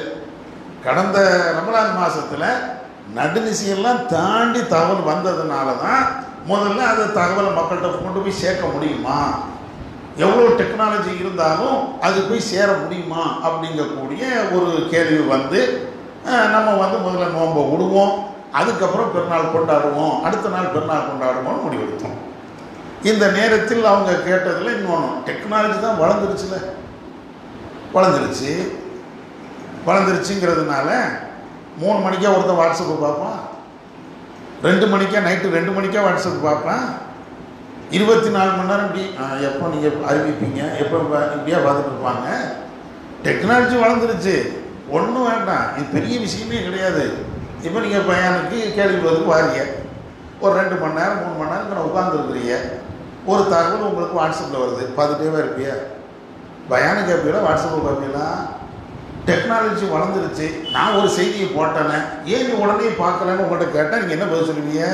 நான் பயானில் இருந்தப்பா பார்க்கல, டெக்னாலஜி வளர்ந்துருச்சுலப்பா, ஏன் பார்க்கல? அடே பார்க்க நேரம் இல்லைப்பா, அல்லது பார்க்கறதுக்கு உண்டான சந்தர்ப்பம் இல்லைப்பான்னு சொல்ல மாட்டீங்களா? அதுக்கு என்ன டெக்னாலஜியாக காரணம்? எந்த மனுஷன் 24 மணி நேரம் இந்த டெக்னாலஜி பயன்படுத்துகிறோம் சொல்லுங்க பார்ப்போம். ஒரு ஆள் இந்த கேள்வி கேட்ட உடனே நம்ம உடனே உணர்ச்சி வசப்படக்கூடாது, அது யதார்த்தத்தை சிந்திக்கணும். எந்த மனுஷனாக இருந்தாலும் ஒரு தகவல் உடனே போய் சேருமா? டெக்னாலஜி வளர்ந்து இருந்தாலும் 24 மணி நேரம் நம்ம ஃபோனை அட்டன் பண்ணணுமே. வாட்ஸ்அப்பில் அல்லது ஃபேஸ்புக்கில் சமூக வலைதளங்களில் போட்டால் உடனே அது போய் சேர்ந்துருமா? ஒன்று சேராது. சேரலைங்கிறதுக்கு ஒரு உதாரணம் சொல்கிறேன். பொள்ளாச்சி சம்பவம் ஊர் ஃபுல்லாக இப்போ நாடுது. அது எப்போ நாடுச்சு? டெக்னாலஜி வளர்ந்த இந்த நாட்டில் நீங்கள் சொன்ன மாதிரி இவ்வளவு மேட்ரு நடக்குது. அது என்ன போன வாரம் நடந்தது? அது நடந்து கிட்டத்தட்ட அந்த சம்பவம் வெளியில் வந்து ஏறத்தாழ எனக்கு தெரிஞ்ச ஒரு 20-25 நாள் இருக்கும். லேசாக வெளியில் வருது, ஃபேஸ்புக்கில் தான் வருது அது. ஆனால் விஸ்வரூபம் எடுத்தது இப்போ ஒரு வாரமாக தான், அல்லது ஒரு 10 நாளாக தான். இப்போ ஒரு வாரம் அல்லது 10 நாள் தான் பயங்கரமாக அது வெடிச்சுது. ஆனால் சம்பவம் நடந்தது எப்போ நடந்தது. வெளி உலகத்துக்கு தெரிஞ்சதே வந்து ஏறத்தாழ ஒரு மாதம் அளவுக்கு இருக்கும். எல்லாத்துக்கும் தெரிஞ்சிருச்சா? டெக்னாலஜி தானே, தகவல் தானே. இன்னைக்கு பரவுன மாதிரி இன்னைக்கு ஒவ்வொரு வீட்லையும் பொள்ளாச்சி பற்றி பேசுகிறாங்க. ஏன் போன மாதம் பேசலை? அன்னைக்கும் வந்து தானே இருந்துச்சு. அப்போ அதனால என்னன்னா, இது டெக்னாலஜி வளர்ந்து இருந்தாலும் எல்லாரும் ஒரு செய்தியை எல்லா நேரத்திலையும் பார்ப்பார்கள் அப்படின்னா சொல்ல இயலாது, முடியாது. இன்னொரு உதாரணம் சொல்றேன். நான் நியூசிலாந்தில் இப்போ முந்தா நாள் பள்ளிவாசலில் போய் சுட்டான். எப்படி சுட்டான் தெரியுமா உங்களுக்கு? எப்படி சுட்டான்? லைவ்ல. அதாவது நீங்கள் எந்த டெக்னாலஜி சொல்றீங்களோ அந்த டெக்னாலஜியை லைவ்ல இப்படி காட்டிகிட்டே சுட்டான். எத்தனை போலீஸ் போய் பாதுகாக்க முடிஞ்சு? நியூசிலாந்தில் போய் லைவ்ல காட்டிக்கிட்டு காரை விட்டு இறங்குறான், அப்படியே லைவ்ல காட்டுது. அந்த பயணிக்கும் லைவ்ல காட்டுறது மாதிரி இப்படியே லைவ்ல காட்டிக்கிட்டே போய் ஒவ்வொரு ஆளையா சொல்றான். எப்போ போலீஸ் போய் சேர்ந்துச்சு? அவங்களுக்கு தகவல் கிடைச்ச பிறகு தான் வந்து நின்னாங்க. இப்போ நம்ம கேட்போம், டெக்னாலஜி வளர்ந்துருச்சுல, லைவ்ல காட்டிக்கிட்டு சுட்டாங்கல்ல, அப்போ உடனே போய் காப்பாற்ற முடியாது. ஏன்னா 24 மணி நேரம் ஃபேஸ்புக் பார்க்க மாட்டான். 24 மணி நேரம் இப்படி பார்த்துக்கிட்டு இருக்கிறது ரொம்ப கம்மி. இப்போ நம்மளுக்கும் தெரியுது, ஒரு நாள் 2 நாள் கழிச்சு அல்லது பல மணி நேரங்கள் கழிச்சு தான் நம்மளுக்கே தெரியுது. இதுதான் யதார்த்தம். டெக்னாலஜி வளர்ந்த உடனே 24 மணி நேரம் பார்க்க முடியாது. அப்படி பார்க்கக்கூடிய மனித சக்தி எவனுக்கும் கிடையாது. எவனோ ஒருத்தன் 1000ல் ஒரு ஆள் பார்ப்பான், லட்சத்தில் 2 பேர் பார்ப்பாங்க. அதுக்கு பின்னால் அது கொஞ்சமாக பரவி பரவி பரவி வரும். அதனால டெக்னாலஜி எல்லாம் எல்லா காலத்துலேயும் சரி, என்ன டெக்னாலஜி வந்தாலும் அந்த டெக்னாலஜி இருக்குது. டெக்னாலஜி நம்ம மறுக்கலை, ஆனால் பார்ப்போமா, அந்த சந்தர்ப்பம் வாய்ப்பும் நமக்கு இருக்கிறதா அப்படிங்கிறதையும் இந்த நேரத்தில் கூடுதல் தகவலாகவும் உங்களுக்கு சொல்லிக்கிறேன். அடுத்து 2வது அவங்க சொன்னதில் இன்னொன்று என்னன்னா, நமக்கு நடுநிசையை தாண்டி தான் தகவல் வருகிறது. தகவல் வந்ததற்கு பின்னாடி இதை அறிவித்தால் அன்னைக்கு பெருநாள் கொண்டாட முடியுமா முடியாதா அப்படிங்கிறது இப்போ நம்ம சொன்னோமே, இதை வைத்து கொண்டு தான் அன்னைக்கும் எடுக்கிறோம், முடிவு எடுக்கிறோம். அப்படி எடுக்கிறதுக்கு இன்னொரு காரணம் இருக்கிறது. ஆல்ரெடி நைட்டு 9 மணிக்கு நாளைக்கு பெருநாள் இல்லை, நாளைக்கு நோன்பு வைங்க என்ற தகவலையும் நாம் பரப்பியிருக்கோம். இப்போ 3 மணிக்கு 4 மணிக்கு நின்றுக்கிட்டு நாளைக்கு இன்னைக்கு பெருநாள், இன்னைக்கு நோன்பு வைக்காதீங்கன்னு சொன்னால் அப்போ குழப்பம் வருமா வராதா? 2 தகவல் தான் அறிவிக்கிறோம், ஒரு தகவல் மட்டும் அறிவிக்கலை. நைட்டு என்ன செஞ்சிட்டோம், நாளைக்கு பெருநாள் இல்லைங்க, நாளைக்கு நோன்பு வைக்கணும் அப்படின்னு ஒரு தகவலை அறிவிச்சிருக்கிறோம். திரும்ப நின்றுக்கிட்டு 2 மணிக்கு 3 மணிக்கு நின்றுக்கிட்டு இப்போ பெருநாள் நீங்கள் எல்லாரும் நோன்பு வைக்காதீங்கன்னு சொன்னால் அது 2 தகவல். எதை மக்கள் எப்படி எடுப்பாங்க? குழம்பி தான் போவாங்க. குழம்பி போவாங்கன்னு நான் சும்மா அங்கே உட்காந்துக்கிட்டு பேசலை. டெக்னாலஜின்னு யார் எல்லாம் வெளியில் ஃபேஸ்புக்கில் பேசுகிறாங்களோ அவங்க எல்லாம் சும்மா மேலோட்டமாக தான் பேசுகிறாங்க. நாங்கள் அனுபவபூர்வமாக சொல்கிறோம், ஜமாத்தில் அறிவிக்கிறோம், இன்றைக்கி பெருநாள் கொண்டாட வேண்டாம், நோன்பு வைக்க வேண்டாம் அப்படின்னு சொல்லி நம்ம அறிவிக்கிறோம். இது எல்லாம் நடுநிசை கடந்து அன்றைக்கி அறிவிக்கிறோம். அதில் எத்தனையோ சகோதரர்கள் அடுத்த நாள் நின்றுக்கிட்டு நான் நோன்பு வச்சுருக்கிறேன்னு வந்தாங்க. அறிவித்த தகவல் நோன்பு வைக்காதீங்க அப்படின்னு அறிவித்த தகவலே பல நம்ம தொகுதி சகோதரர்கள், நம்ம ஜமாத்தை சார்ந்த பிள்ளைங்க. அடுத்த நாள் வெள்ளிக்கிழமைக்கு ஜும்மாலையும் நம்ம எல்லாத்துக்கும் அறிவிப்பு செய்கிறோம். ஜும்மாவில் வந்த மக்களுக்கு நோன்பு வைத்திருந்தால் நோன்பை விடுங்கன்னு சொன்ன பிறகுதான் ஐயோ இப்போ என்ன நோன்பை விட சொன்னீங்கன்னு கேட்டாங்க. ஃபோனில் கேட்டாங்க, வந்தவங்க கேட்டாங்க. அப்போ என்ன ஆகி போச்சு? இது நாங்கள் கற்பனையில் சொல்லலை, நடந்த நிகழ்வை சொல்கிறோம். நடுநிசையில் அறிவித்தோம்ல, நடுநிசை பின்னால் நோன்பை விடுங்கன்னு அறிவித்தோம்ல. அப்போ எல்லாத்துக்கும் தகவல் போய் கிடைக்கும் என்றால் அந்த தகவல் ஏன் போய் கிடைக்காம தான் இருந்திருக்கிறது. யதார்த்தம் இது. நம்ம தத்துவ ரீதியாக சும்மா பேசக்கூடாது. யதார்த்தம் என்ன அப்படிங்கிறத பார்க்கணும். அப்போ அந்த அடிப்படையில் தான் இந்த தகவல் போய் சேராது அப்படிங்கக்கூடிய ஒரு நிலையில் தான் அந்த முடிவை அன்னைக்கு எடுத்தோம். இது எடுக்கிறதுக்கு சும்மா ஒன்றும் எடுக்கலை, ஹதீஸ்களை எல்லாம் ஆய்வு பண்ணோம். நபிகள் நாயகம் ஸல்லல்லாஹு அலைஹி வஸல்லம் அவர்கள் பெருநாள் தினத்துக்கு என்னென்ன சொன்னாங்க? ஆண்கள் வரணுன்னாங்க, சிறுவர்கள் வரணுன்னாங்க, முதியோர்கள் வரணுன்னாங்க, பெண்கள் வரணுன்னாங்க. தொழ முடியாத பெண்கள், அதாவது மாதவிலக்கு உள்ள பெண்கள் அவங்களும் வரணுன்னாங்க. எதுக்கு சொன்னாங்க ரசூலுல்லாஹ்? தொழுகைக்குத்தான் முக்கியத்துவம் என்றால் தொழக்கூடிய ஆட்களை கூப்பிடணும் ரசூலுல்லாஹ். ஆனால் தொழுகைக்கு முக்கியம் இல்லை என்றால் தொழுகைங்கிறக்கூடிய அந்த ஒரு கான்செப்டை வைத்துக்கொண்டு தொழாத பெண்களும் வாங்கினாங்க. ஏன் அப்படி சொல்லணும்? தொழுகை தான் முக்கியம், தொழுதுட்டு போங்க அப்படின்னா தொழக்கூடிய ஆட்கள் வாங்கணும்ல சொல்லணும். ரசூலுல்லாஹ் யார் யாருக்கெல்லாம் மாதவிலக்கு இருக்குதோ அவங்கெல்லாம் வாங்க. முக்காடு இல்லாத பெண்கள் கடனுக்கு முக்காடை வாங்கி போட்டாது திடலுக்கு வாங்க அப்படின்னா சொன்னது காரணம் என்ன? எல்லா மக்களும் ஒருங்கிணைக்கணும், ஒரு இடத்தில் ஒன்று கூடணுங்கக்கூடிய ஒரு கான்செப்ட் பெருநாளில் இருக்கா இல்லையா? சரி, அப்படி இருக்கிறதுனால தான் நம்முடைய தகவல் எல்லாத்துக்கும் போயிருமா? ஒரு கிளைக்கு சொன்னால் அந்த கிளையில் உள்ள மாவட்டத்துக்கு சொன்னால் அந்த மாவட்டத்தில் உள்ள அனைத்து சகோதரர்களுக்கும் இது போகுமா? போகலைன்னா என்ன நிலை ஏற்படும்?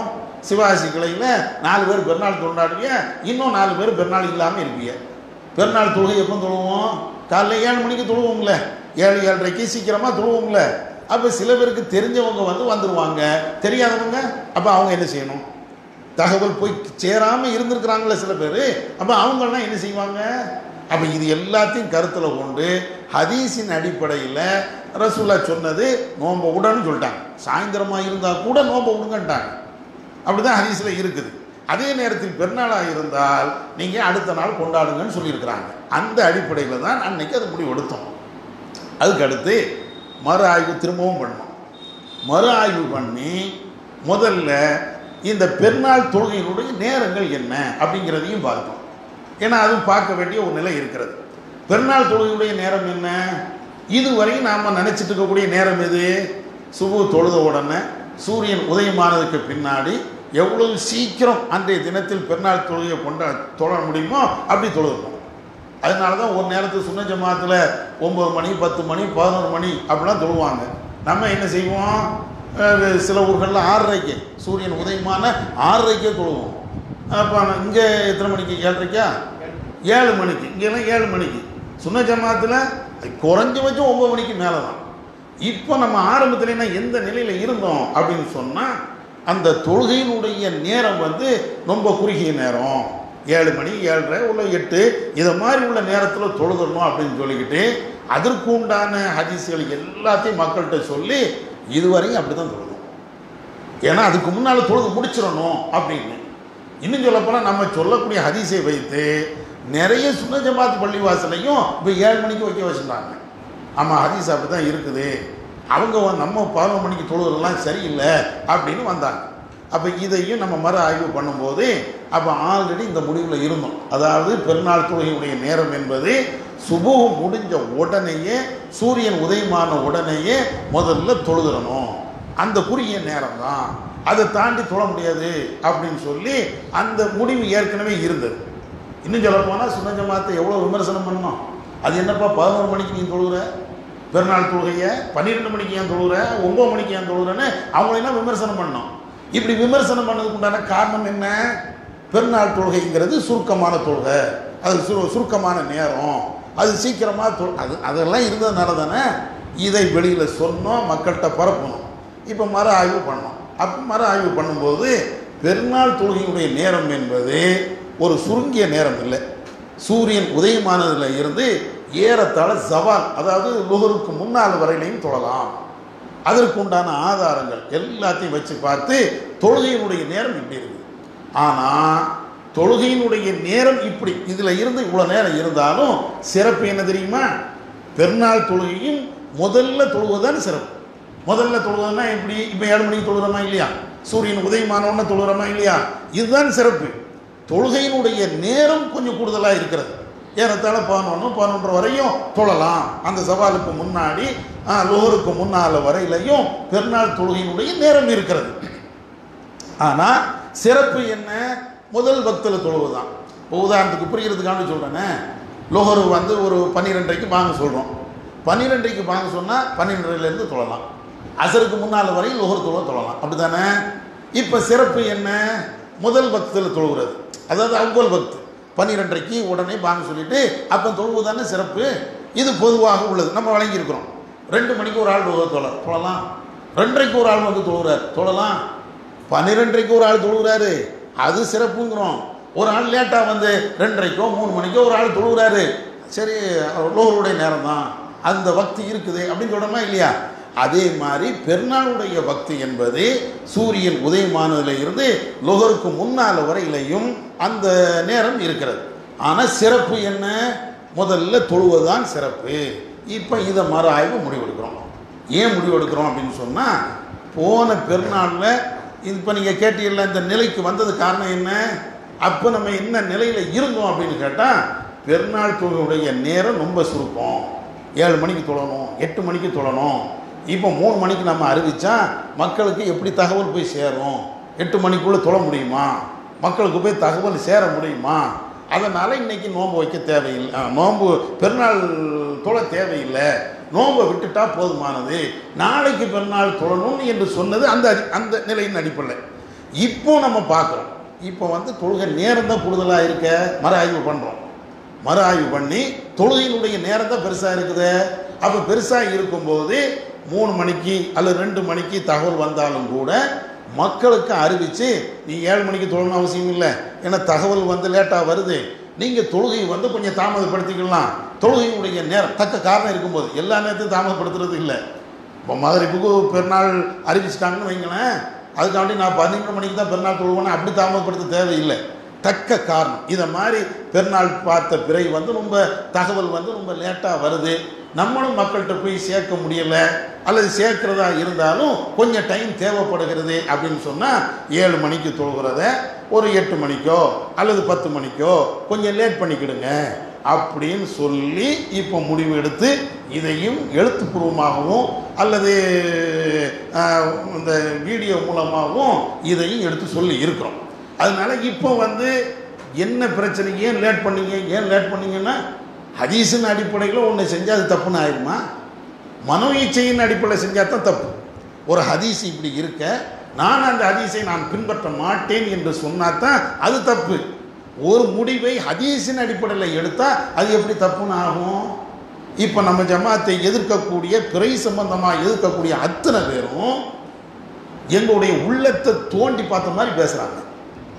எப்படி தோண்டி பார்த்துருக்குறாங்களா? அதுக்கு இவங்க வேணும்னு ஹதீஸை நிராகரிச்சுட்டாங்க. நான் ஹதீஸை நிராகரிச்சுங்கிறதுக்கு என்னப்பா ஆதாரம்? ஜமாத்து நிராகரிச்சுங்கிறதுக்கு ஒரு துளி ஆதாரம் காட்ட முடியுமா? எந்த ஹதீஸை அன்னைக்கு போட்டோமோ அந்த ஹதீஸை வச்சுக்கிட்டு தானே இன்னைக்கும் விளக்கம் கொடுக்குறோம். இவங்களா என்ன செய்யறாங்கன்னா ஹதீஸை அப்படி தள்ளிட்டாங்க, ஹதீஸை நிராகரிச்சுட்டாங்க. எந்த ஹதீஸை நிராகரிச்சுன்னு சொல்ல, எந்த ஹதீஸை நீங்க சொல்றீங்களோ அந்த ஹதீஸை இன்னைக்கும் விளக்கமா பேசுறோமே, அந்த ஹதீஸ்ல இருந்தா சட்டத்தையும் சொல்றோம். அப்ப நிராகரிச்சோம் என்றால் அந்த ஹதீஸை எடுத்து நீங்க பேசிருக்க மாட்டோமே. ரெண்டு ஹதீஸு. வாகன கூட்டம் ரசூல்லா காலையில் இருக்கும்போது வராங்க, அவங்க வந்து பிறை பார்த்து நேற்று நாங்கள் பிறை பார்த்தோம்னு சொன்னாங்க. உடனே ரசூல்லா சஹாபாக்கள்கிட்ட தொழுகைக்கு போனாங்கன்னு இருக்குது, அதையும் சொல்லத்தான் செய்யணும். சாயந்தர நேரம் ஒரு கூட்டம் வருகிறது, நேற்று நாங்கள் பிறையை பார்த்தோம்னு சொன்னாங்க, அடுத்த நாள் போய் திடலில் போய் பெருநாள் தொழுகை தொழுங்கன்னு சொன்னாங்க ரசூல்லா. இதையும் எதை நிராகரிச்சிட்டோம்? என்ன நினைக்கிறாங்கன்னா ஏதாவது ஒன்று சொல்லி நம்மளை டேமேஜ் பண்ணணும். இப்போ நாங்கள் அன்னைக்கு முடிவு எடுத்ததற்கு முடிவு எடுத்த உடனேயே ஹதீஸை போட்டு இந்த ஹதீஸின் அடிப்படையில் மார்க்கத்தினுடைய இந்த நிலையின் அடிப்படையில் இப்படி முடிவு எடுக்கணும்னு அறிவிச்சோமா? மனப்போக்கில் அறிவிச்சோமா? பெருநாள் ஒரு நாள் லேட்டாக தொழுன்னு சொன்னோம்ல, ஹதீஸை போட்டு அறிவிச்சோமா அல்லது ஹதீஸ் இல்லாமல் அறிவிச்சோமா? ஹதீஸ் இல்லாமல் அறிவிச்சிருந்தா கூட நீங்கள் ஹதீஸ் ஆதாரமாக காட்டலைன்னு ஒரு காரணம் சொல்லலாம். எல்லாம் ஹதீஸு ஆதாரம் எல்லாத்தையும் போட்டு தானே அறிவித்தோம். அப்போ போட்டு அறிவித்ததுக்கு பின்னாடி இவங்க வந்து நம்ம இன்னும் சொல்ல போனால் தெரியாமல் சொல்லியிருந்தா கூட பிரச்சனை இல்லை, நம்ம விளக்கமும் சொல்கிறோம், ஒவ்வொரு இடத்துலையும் விளக்கம் சொல்லியிருக்கிறோம். அது வீடியோ ஆடியோவாகவும் வந்திருக்கிறது, எழுத்து வடிவிலையும் வந்திருக்கிறது. இந்த காரணத்தினால தான் ஒரு நாள் நாங்கள் வந்து லேட் பண்ண சொன்னோம் இப்படின்னு சொன்னதுக்கு பின்னாலையும் இல்லை, இவங்களுக்கு வந்து சுன்ன ஜமாத்தோடு சேரணும்னு வெறி இருந்தது அப்படின்னா அப்போ உள்ளத்தை தோண்டி பார்க்கக்கூடிய ஆற்றல் எல்லாம் அவங்களுக்கு தந்திருக்கிறானா? சொல்லுங்க பார்ப்போம். இப்போ நீங்கள் இந்த பள்ளிவாசல் வந்து தொழுறீங்க, ஏப்பாங்க வந்து தொழுங்க, அல்லா காண்டி நான் தொழுகிறேன் அப்படின்னு நீங்கள் சொல்கிறீங்க, வெளிப்படை இதுதான். இல்லை நீ பொய் சொல்கிற, நீ அல்லா காண்டி நான் தொழலை, எனக்கு காண்டி தான் தொழுகிறேன் அப்படின்னா எவ்வளோ கிறுக்குத்தானே அது? இங்கே வந்து நீங்கள் தொழுகிறீங்க, நான் உங்கள்கிட்ட ஓப்பனாக கேட்குறேன், எதுங்க அல்லா காண்டி நான் 2 ரக்காத் தொழுதுங்கிறிய. இப்படி சொன்னதற்கு பின்னாடியும் சொல்லாமல் இருந்தால் கூட சொல்லக்கூடாது. ஆனால் நீங்கள் தெளிவுபடுத்திட்டீங்க, நான் அல்லா காண்டி தான் தொழுகிறேன் அப்படின்னு தெளிவுபடுத்துறதுக்கு பின்னாலையும் நான் வந்து நான் வந்தேன்ல அதுக்கு தான் வந்தேன், ஏன் அல்லாவுக்கு தான் வந்தேன் அப்படிலாம் சொல்லக்கூடாது. நீ சொன்னால் நான் ஏற்றுக்கிட மாட்டேன் அப்படின்னா அது எவ்வளவு மார்க்கத்துக்கு முரணான ஒரு பேச்சு. அதுதான் இப்போ பேசிட்டு இருக்கிறாங்க. நம்ம எடுத்த முடிவு சரியாக இருந்தாலும் தப்பாக இருந்தாலும் அது மார்க்க அடிப்படையில் நம்ம ஒரு சட்டத்தை சொல்கிறோம், ஹதீஸின் அடிப்படையில் ஒரு சட்டத்தை சொல்கிறோம். இவ்வளவும் சொன்னதுக்கு பின்னாலையும் உள்நோக்கம் கற்பிக்கிறார்கள் என்றால் இவங்க அல்லாஹ்வுடைய உத்தரவு கையில் வாங்கிட்டாவும் தெரியுது. நம்ம நடைமுறையில் ஒரு உதாரணம் சொல்லுவோமா இல்லையா? நீ என்ன அல்லாஹ் விட்டு அடுத்த வீட்டுக்காரனாப்பா இப்படி பேசுகிற அப்படின்னு கேட்பாங்க இல்லையா? அது மாதிரி நடக்கிறாங்க இவங்க பேச்சு துணிகள். விமர்சனம் பண்ணட்டும், அது வேற மேட்ரு. ஆனால் உள்ள அர்த்தம் கற்பிக்கக்கூடாது. ஒரு ஆள் தெளிவாக சொன்னதுக்கு பின்னாடியும் இதுதான் நோக்கம் என்று உள்ளர்த்தம் கற்பித்தோம் என்றால் அப்போ உள்ளத்தை நீங்கள் திறந்து பார்த்தீங்களா? யார் ஈமான கூட பார்க்க முடியாத சொல்ல அவ்வளோ கடுமையாக கண்டிச்சிருக்கிறாங்க. அப்படி இருக்கும்போது நீ என்ன சொல்கிறப்போ அப்போ இவ்வளோ மோசமாக போகிறாங்க. அதனால ஹதீஸின் அடிப்படையில் எடுத்த முடிவு. அடுத்து அதில் இன்னொரு கூடுதலான ஒரு தகவலும் சொல்லணும். மார்க்க அடிப்படையில் ஒரு முடிவு எடுத்துட்டோன்னு வைங்களேன், தப்பாக இருந்தாலும் ஹதீஸின் அடிப்படையில் அதுக்கு ஒரு கூலி இருக்கிறது. ஒரு முடிவு எடுக்கிறோம், குர்ஆன் ஹதீஸ் அடிப்படையில் ஒரு முடிவு எடுக்கிறோம். ஆனால் எடுத்த முடிவு தப்புன்னு வச்சுக்கிடுவோமே. நீங்கள்லாம் சுட்டி காட்டுதீங்க, நீங்கள் இந்த ஹதீஸை எடுத்து ஒரு முடிவு அறிவிச்சிருக்கிறீங்க, ஆனால் இந்த முடிவு வந்து தப்பு அப்படின்னு நீங்கள் சுட்டி காட்டுதீங்க. அடுத்தாக்களும் திருத்திக்கிட்டோம். இப்போ முதல்ல எடுத்த முடிவு அதன் அடிப்படையில் செயல்பட்டது தப்பா? மார்க் அடிப்படையில் நம்ம வந்து பெரிய பாவம் பண்ணிட்டோமா அல்லது நன்மை செஞ்சுருக்கிறோமா? ரசூலுல்லாஹ் தெளிவாக சொல்கிறாங்க, ஹதீஸை ஆயத்தை நீங்கள் ஆய்வு பண்ணி ஒரு முடிவு எடுத்தீங்கன்னா அது தப்பாக இருந்தாலும் உங்களுக்கு ஒரு கூலி, சரியாக இருந்தால் 2 கூலி அப்படின்னா ரசூலுல்லாஹ் முடிவு எடுக்கிறாங்க. அப்போ இந்த அடிப்படையில் நாம் செஞ்சுருக்கிறோமே. ஹதீஸின் அடிப்படையில் முடிவு எடுத்ததை வந்து இன்னும் சொல்லப்போனால் மார்க்கம் அதை அங்கீகரித்ததுக்கு பின்னாடி நீங்கள் செஞ்சது தப்பு அப்படின்னா இதுதானே மதுஹபுக்காரன் செய்கிறான். மதுஹபுக்காரனுக்கும் இவங்களுக்கு என்ன நம்மளை விமர்சனம் பண்ணுறாங்களே, அதாவது கடுமையாக இந்த மாதிரி வார்த்தையை சொல்லி விமர்சனம் பண்ணுறாங்களே, 2 பேருக்கும் என்ன வேறுபாடு? மதுஹபும் என்ன சொல்லிட்டு இருக்கிறான், நான் சொன்னது தான் சரி அப்படின்னு நிற்கிறான். அதுதான் நீங்களும் சொல்கிறீங்க. தப்புன்னு வச்சுக்கிடுவோமே. ஒரு வாதத்துக்கு பெருநாள் அறிவிப்பு தப்புன்னு வச்சுக்கிடுவோமே. அது வந்து இப்போ சரின்னு ஆக்கிட்டோம், இன்னும் ஆய்வு அடிப்படையில் தான் அப்படி முடிவு எடுத்துருக்குறோம் அப்படின்னு சொன்னால் அதுக்கு எப்படி ஒரு உள்ள அர்த்தத்தை கற்பிச்சு இப்படி பண்ணி அப்படி பண்ணாங்கன்னா அப்போ இது என்ன? சரி, நீங்கள்லாம் இங்கே இருந்த ஜமாத்தில் இருக்கும்போது இதே பிறை விஷயத்தில் தப்பு வரலையா? கொஞ்சம் யோசிச்சு பாருங்க. இதே பிறை விஷயத்தில் தப்பு வந்துச்சா வரலையா? என்னெல்லாம் செஞ்சோம் தெரியுமா? ஒவ்வொரு ஊருக்கும் ஒரு நாள் பெருநாள் அறிவித்தோம், ஒவ்வொரு மாவட்டத்துக்கும் ஒரு பெருநாள் அறிவித்தோம். திருநெல்வேலிக்கு ஒரு நாள் பெருநாள், விருதுநகருக்கு 100 நாள் பெருநாள், மதுரைக்கு ஒரு நாள் பெருநாள், திருப்பூருக்கு ஒரு நாள் பெருநாள், இப்படியெல்லாம் அறிவிக்கலையா ஒரு நேரத்தில்? அப்போ நீங்கள் என்ன தப்பு பண்ணிட்டீங்க? என்ன அப்போ அந்த பெருநாள்னா நம்ம தானே கொண்டாடணும், நம்ம தானே அப்படி தொழுதோம். திருநெல்வேலியில் பெருநாள் கொண்டாடிட்டு முதல் நாள் திருநெல்வேலியில் பெருநாள், திருப்பூரில் அடுத்த நாள் பெருநாள். ஏன்ப்பா? அது அங்கே பார்த்த பிறை அவங்களுக்கு இவங்களுக்கு செல்லாது, இங்கே பார்த்த பிறை அவங்களுக்கு செல்லாது, இப்படிலாம் சொன்னீங்களே. ஊருக்கு ஊர் பெருநாள் வச்சிங்களே, மாவட்டத்துக்கு மாவட்டம் பெருநாள் வச்சிங்களே. திருநெல்வேலி பார்த்த பிறை விருதுநகர் மாவட்டத்துக்கு அது பொருந்தாதுன்னு சொன்னீங்களே. கடந்த காலத்தில் கொஞ்சம் யோசிச்சு பாருங்க. ஒவ்வொரு சட்டத்திலையும் எப்படியெல்லாம் சொல்லிட்டு அதுக்கப்புறம் மாறணும். அப்போ இதெல்லாம் எந்த அடிப்படையில் மாறினீங்க? இப்போ நீங்கள் அது வந்து பெரிய தப்பு நீங்கள் சொல்லுவீங்களா? அன்னைக்கு இருந்த நிலைப்பாடு எல்லாம், அன்னைக்கு எடுத்த முடிவு அது பெரிய தப்பு, அல்லாஹ் நம்மளை அப்படியே பேசுவீங்க?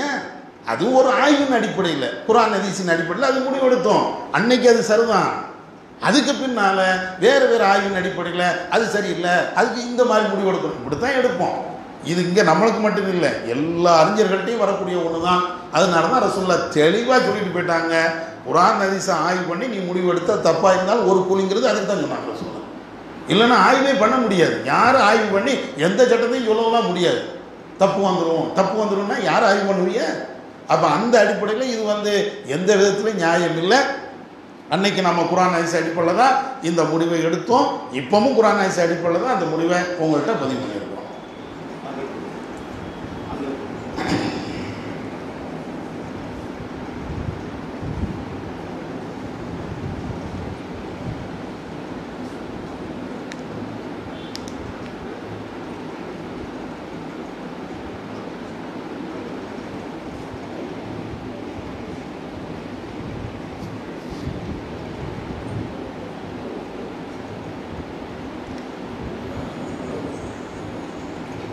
வேலை செய்யலைன்னா கேள்வி சொல்லுங்க.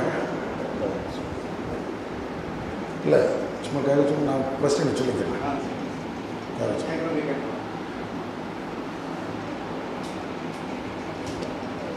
முபாதலா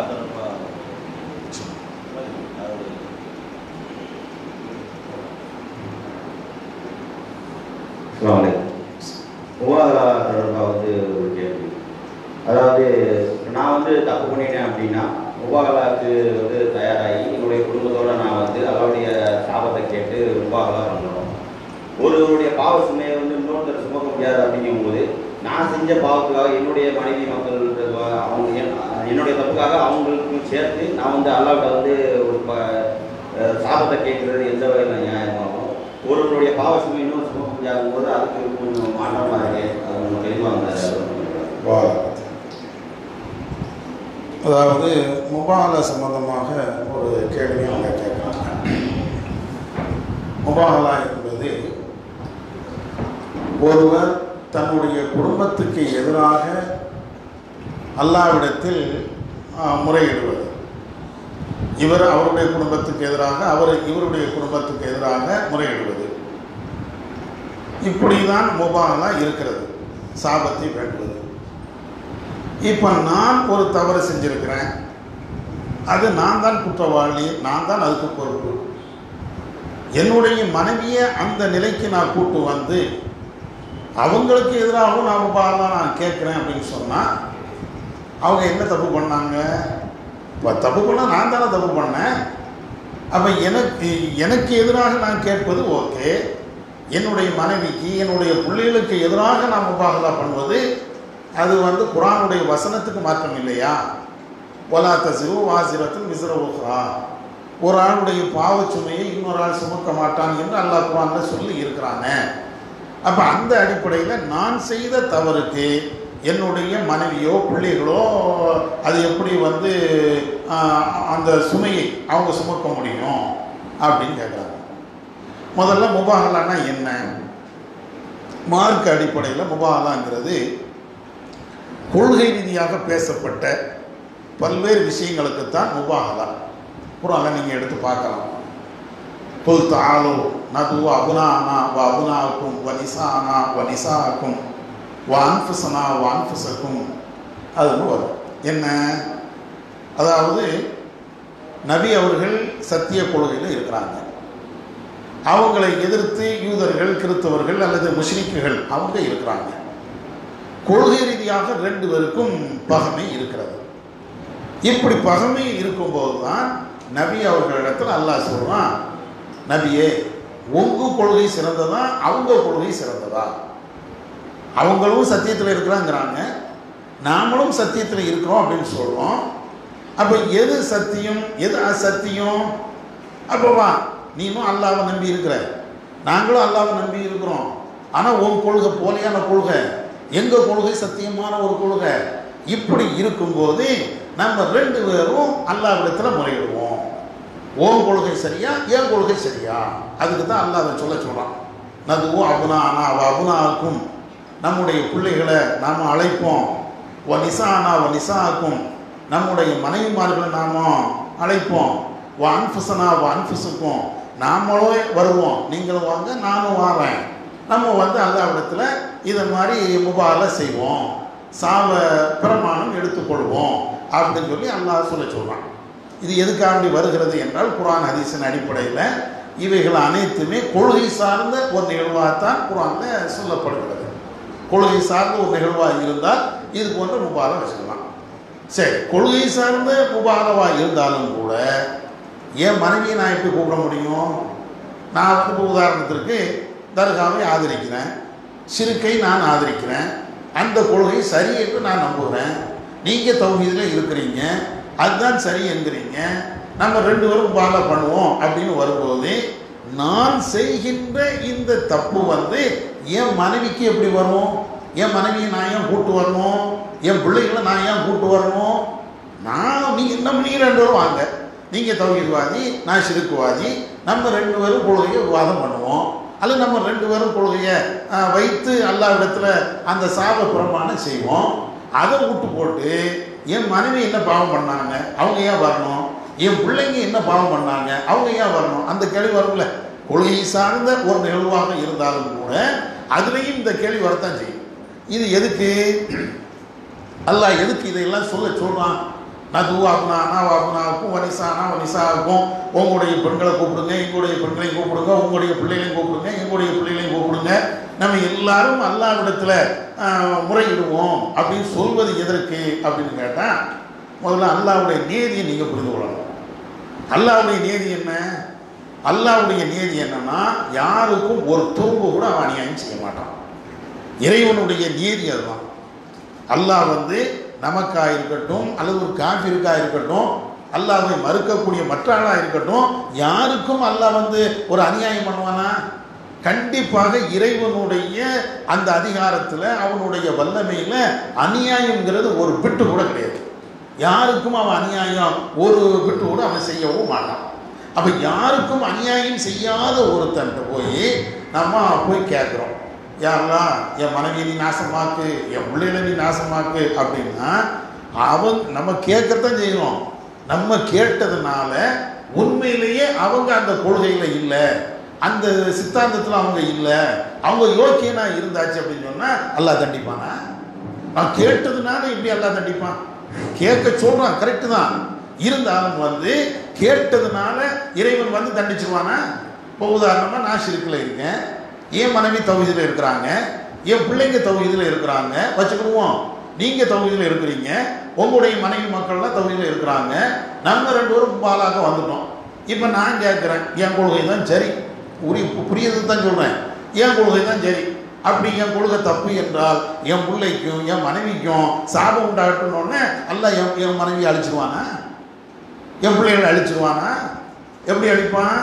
என் கொள்கை தப்புன்னு தான் வரும். பிள்ளைகளை நான் கூப்பிட்டு வந்திருப்பேன், என் பிள்ளைகளுக்கு எதிராக நான் துவா செஞ்சாலும் அல்லாஹ் நீதி தவறாதவன், அவன் நேர்மை மிக்கவன். யார் எதை கேட்டாலும் அவன் கேட்ட உடனே உனக்கு கொடுத்துருவானா? கேட்ட உடனே அதை செஞ்சிருவானா? அது என்ன நீதி, என்ன நியாயம், என்ன இது எல்லாத்தையும் தானே. உதாரணத்திற்கு இப்போ உங்களை நான் அடிச்சிட்டேன், உடனே அவங்களுக்கு கோவம் வந்து இவன் உடனே இங்கேயே உழுது சாகணும்னு நீங்கள் கேட்குறீங்க. பாதிக்கப்பட்டவனுடைய கோவம் எல்லாம் ஏற்றுக்கிடுவான். உடனே ஆமாம் அவர் கேட்டார்ல உடனே உழுது சாகணும் அப்படின்னோடனே என்ன சாவடிச்சுப்பானா? நீதி நேர்மையெல்லாம் பார்க்க மாட்டானா? எதுக்கு அடித்தான் என்ன, இவங்களை ரெண்டு உள்ள பிரச்சனை என்ன, இதையெல்லாம் பார்க்காம நம்ம துவா செஞ்ச உடனே எல்லாம் ஏற்றுக்கிடுவானா? அப்படித்தான் ஏற்றுக்கிடுவானா? அவன் எதுக்கு கடவுள்? நம்ம சொன்ன உடனே கேட்குற மாதிரி இருந்தால் அவன் நம்மளுக்கு வந்து எஜமான் இல்லையே, நம்முடைய அடிமை மாதிரி ஆயிடுவான். அப்போ அதனால் இந்த பிரார்த்தனைகள், அதுவும் சாப பிரார்த்தனைகள் எதுவாக இருந்தாலும் நம்ம கேட்டதுனால அவன் எல்லாத்தையும் ஏற்றுக்கிறது இல்லை. அதில் உள்ள நியாயம் அநியாயங்கள் எல்லாத்தையும் எல்லாம் பார்ப்போம். நம்ம தரப்பில் நியாயம் இருக்குதா, அவங்க தரப்பில் நியாயம் இருக்குதா அப்படின்னு எல்லாத்தையும் எல்லாம் பார்த்து அவனுக்கு எல்லாமே தெரியும். நம்ம அநியாயம் பண்ணுறோமா, நம்ம பிள்ளைகளை அநியாயம் பண்ணிச்சா, இது எல்லாமே தெரியும். அல்லாவுக்கு தெரியும். தெரிஞ்சுக்கிட்டு தான் அதில் முடிவெடுப்பானே தவிர நம்ம கேட்டுட்டோங்கிறதுக்காக வேண்டி நாம் செய்த பாவத்தை வந்து நம்முடைய பிள்ளைகளுக்கோ நம்முடைய மனைவிமார்களுக்கோ அல்லாஹ் தரப்போறதில்லை. அடுத்து ரெண்டாவது என்ன, அதில் உள்ள இன்னொரு சைக்காலஜி என்னன்னா, பொதுவாக இந்த உபாலாங்கிறது எனக்கு எதிராக கூட நான் கேட்டுருவேன். ஆனால் என் பிள்ளை என் மனைவிக்கு எதிராக கேட்கும்போது மனசுக்குள்ள ஒரு உறுத்தல் வரும். அதுக்கு தான் எல்லாம் கேட்க வைக்கிறான். வேற என்ன இருக்குது? வேற என்ன இதில் வேற இதை விட வேற என்ன இருக்க முடியும்? உறுத்தல் வருமா? இல்லை, என் பிள்ளைக்கு எதிராக நான் போனால் போயிட்டு போகிறேன், என் பிள்ளை நல்லா இருக்கணும், என் மனைவி மக்கள் நல்லா இருக்கணும், இப்படி தானே எல்லாரும் யோசிப்போம். அந்த ஒரு பயம் உறுத்தல் அவனுக்கு வரும். நீ ஒரு கொள்கை போலியான ஒரு கொள்கையில் இருக்கிற, பயங்கர மோசமான ஒரு கொள்கையில் இருக்கிற, உன் கொள்கைக்கு அது உண்மை என்று நீ நம்புறதா இருந்தால் உன் பிள்ளைக்கு அதை மாதிரி ஒரு சாபம் வரணும்னு நீ நினைப்பியா? உன்னுடைய மனைவிக்கு அதை மாதிரி ஒரு கேடு வரணும்னு நீ நினைப்பியா? பார்த்துக்க. ஏன்னா சென்டிமெண்டெல்லாம் எல்லாம் டச் பண்ணுறான். இதெல்லாம் பார்த்துக்க. உன் பிள்ளைய மனைவி எல்லாத்தையும் கூப்பிட்டு வந்து உன்னால் கேட்க முடியுமான்னு கேட்டுப்பாரு. அதுக்கு தான் இன்னும் சொல்ல போனால் நல்லா இவ்வளோன்னு சொல்கிறான். யாரும் வரல, காஃபிரோட வரல. ரசூலுல்லாஹ்வுடைய காலத்தில் இந்த முபாலா இருக்குது, மார்க்கத்தில் அனுமதிக்கப்பட்டு ஒன்று என்றாலும் கொள்கையை எதிர்த்து நின்னாங்களே, தப்பான கொள்கையில் இருந்தாங்களே, ரசூலுல்லாஹ் கேட்கும்போது அந்த தரப்புல இருந்து யாரும் வரல. அதுலேருந்து என்ன விளங்குது? அந்த மனைவி பிள்ளைங்கள் வந்தால் உண்மையிலேயே அவனுக்குள்ள ஒரு மனசுக்குள்ள ஒன்று இருக்குல்ல, கொள்கை சரியான அவன் பார்வையில், அவன் தப்பான கொள்கையில் இருந்தாலும் அவன் பார்வையில் சரியான கொள்கை அப்படின்னு அவன் நினச்சிக்கிட்டு இருந்தாலும் ஒரு சமயம் நம்ம கொள்கை தப்பாக இருந்துடுச்சுன்னா என்ன செய்வது அப்படின்னு ஒன்று வந்துடும்ல. பிள்ளைங்க பார்க்கும்போது மனைவியை பார்க்கும்போது அதனால விலகி ஓடத்தானே செய்வான். இதுக்குத்தான் வருதே தவிர யாருடைய பாவத்தையும் சுமக்கிறதுக்காண்டி கிடையாது. இறைவன் நீதி மிக்கவன், நியாயம் மிக்கவன். அடுத்த கேள்வி பெண்கள் பொருள்.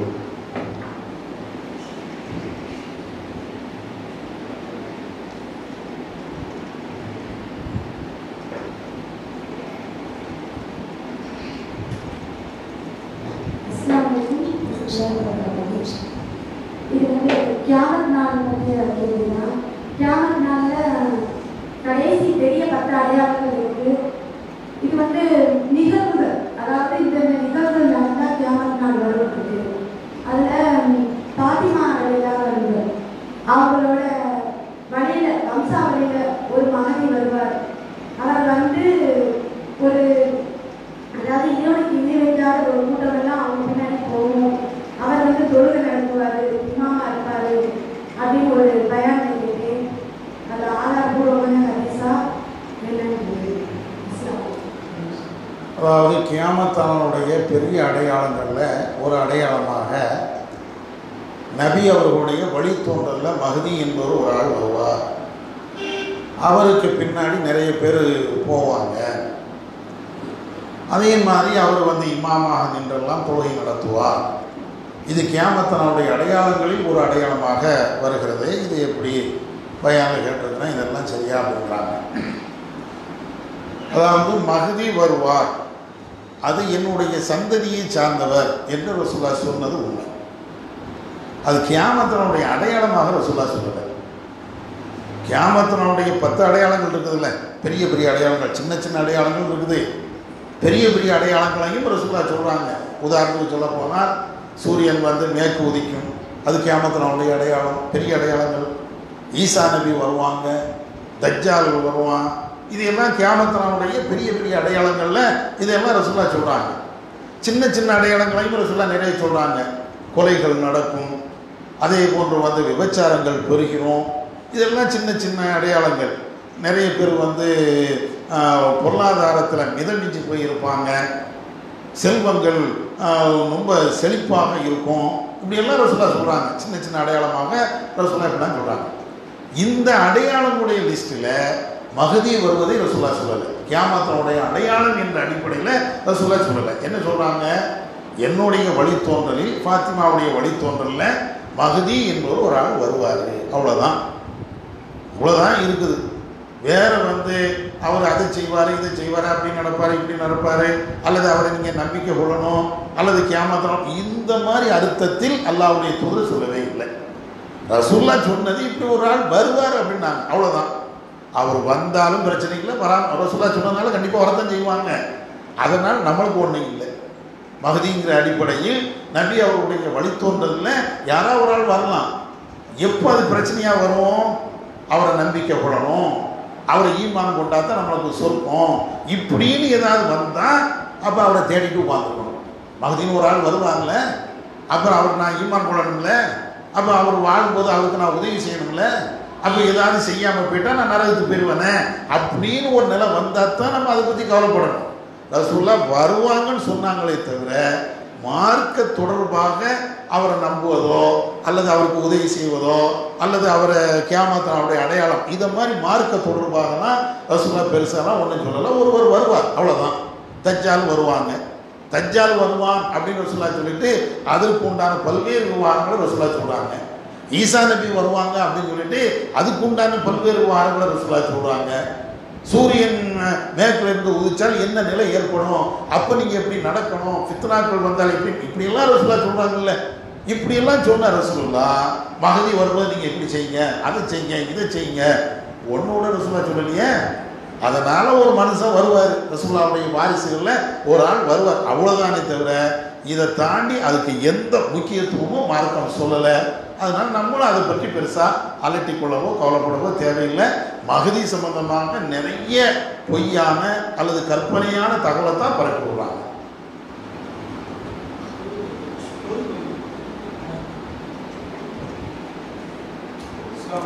இஸ்லாம்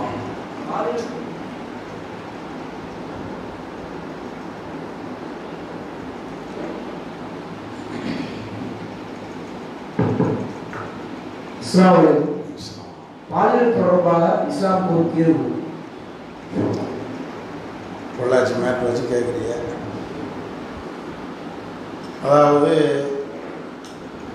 பெண்கள் மீது பாலியல் ரீதியான வன்முறை தாக்குதல் நிறைய அதிகமாக நடக்குது. மார்க்கம் அதற்கு சொல்லக்கூடிய தீர்வு என்ன அப்படின்னு கேட்குறாங்க. சமீபத்தில் இந்தியாவில் பெண்களுக்கு எதிரான வன்முறைகள், அதுவும் பாலியல் ரீதியான வன்முறைகள் அதிகமாக நடக்கிறது. குறிப்பாக தமிழகத்திலையும் பல்வேறு பகுதிகளில் நடந்து கொண்டு இருக்கிறது. வெளிச்சத்துக்கு வர்றது 1-2 தான் வெளிச்சத்துக்கு வருது. நம்முடைய சிந்தனைக்கும் நம்முடைய பகுதிக்கும் வராத தகவல்கள் ஏராளம். அவ்வளவு இடங்களில் பெண்களுக்கு எதிரான பாலியல் வன்முறைகள் ஒவ்வொரு இடத்துலையும் நடந்து கொண்டு தான் இருக்கிறது. புள்ளி விவரத்தின் அடிப்படையில் சொல்லப்போனால் கிட்டத்தட்ட இந்தியாவில் சில வருடங்களில் பாலியல் புகார் மூலமாக அரசாங்கத்திடத்தில் புகார் அளிக்கப்பட்டதுடைய எண்ணிக்கை 1,10,000க்கு மேலே. இது புகார் கொடுத்தவங்க. எல்லா பெண்களும், பாதிக்கப்பட்ட அத்தனை பெண்களும் புகார் கொடுப்பாங்களா? கண்டிப்பாக கொடுக்கலாம் மாட்டாங்க. 10ல் 1 கொடுப்பாங்க, 100ல் 2 பேர் கொடுப்பாங்க. பாக்கி எந்த பெண்களும் இதை எதிர்த்து அவங்க அங்கங்கே பேசிக்கலாம், குடும்பத்தில் அண்ணன் தம்பிகிட்ட பேசிக்கலாம், இப்படி ஒரு கொடுமை நடந்திருக்குதுன்னு சொல்லலாம், வேற யார்ட்டையாவது தோழிகள்கிட்ட பேசிக்கலாம். ஆனால் வெளி உலகத்துக்கு தெரியக்கூடிய விதத்தில் அவங்க பேசுவது என்பது நிறைய பேர் அவாய்ட் பண்ணிடுவாங்க. ஏன்னா மான பிரச்சனை, அதனால நிறைய பேர் அதில் அவாய்ட் பண்ணிடுவாங்க. நிறைய பேர் புகாரும் கொடுக்க மாட்டாங்க. இந்த பொள்ளாச்சி மேட்டில் அது வெளியில் சொல்கிறாங்க 200 பெண்களுக்கு மேலே பாதிக்கப்பட்டிருக்காங்கன்னாங்க. அத்தனை பெண்ணு கொடுத்தாங்களா? ஒரே ஒரு பெண்ணு தான் கொடுத்தாங்க. அந்த ஒரு பெண்ணையும் நம்ம நல்ல காவல்துறை என்ன செஞ்சிருச்சுன்னா, இந்த பொம்பளை தான் அக்கு வேற ஆணி வேற அந்த பெண்ணை பற்றி வெளியில் சொல்லிட்டாங்க. கோர்ட்டில் போய் நின்றுட்டாங்க. கோர்ட்டு கூப்பிட்டு எப்படி இதை சொல்லலாம், சட்டம் இப்படி சொல்லக்கூடாது, ஒரு பெண் பாலியல் குற்றச்சாட்டுக்கு பாதிக்கப்பட்ட ஒரு பெண்ணு புகார் அளித்தால் அந்த பெண்ணுடைய அட்ரஸையோ முகவரியையோ அடையாளத்தையோ வெளியில் பகிரக்கூடாது. நம்ம நாட்டுடைய சட்டம். அதை தாண்டி கோயம்புத்தூருடைய கமிஷன் எல்லாத்தையும் வெளியில் சொல்லிட்டார். எஸ்பி வெளியே சொன்னோன்னு கோர்ட்டுக்கு போய் இப்போ 25 லட்சம் ரூபா அபராதம் விதிக்கக்கூடிய அளவுக்கு போயிடுச்சு. அப்போ இதெல்லாம் ஏன் நடக்குது அப்படின்னா யாரும் வெளியில் சொல்ல மாட்டாங்க. வெளியில் சொன்னால் என் மானம் போயிடும், அதனால வெளியில் சொல்ல மாட்டாங்க. சரி போனால் போட்டோம், போன மானம் இதோடையாவது நிற்கட்டும், இன்னும் என் பேர் வெளியில் தெரிஞ்சு குடும்ப பேரெல்லாம் வெளியில் தெரிஞ்சு நாசமாகிறத விட இதோடையும் விட்டுட்டு போயிடுவோன்னு நிறைய பேர் சொல்ல மாட்டாங்க. அப்போ நிறைய குற்றச்சாட்டுகள் நடக்கிறது என்பதில் மாற்றுக்கிறது கிடையாது. இஸ்லாம் சொல்லக்கூடிய தீர்வு என்ன? பாலியல் ரீதியான இந்த மாதிரி கடுமையான குற்றச்சாட்டு இருக்கிறது.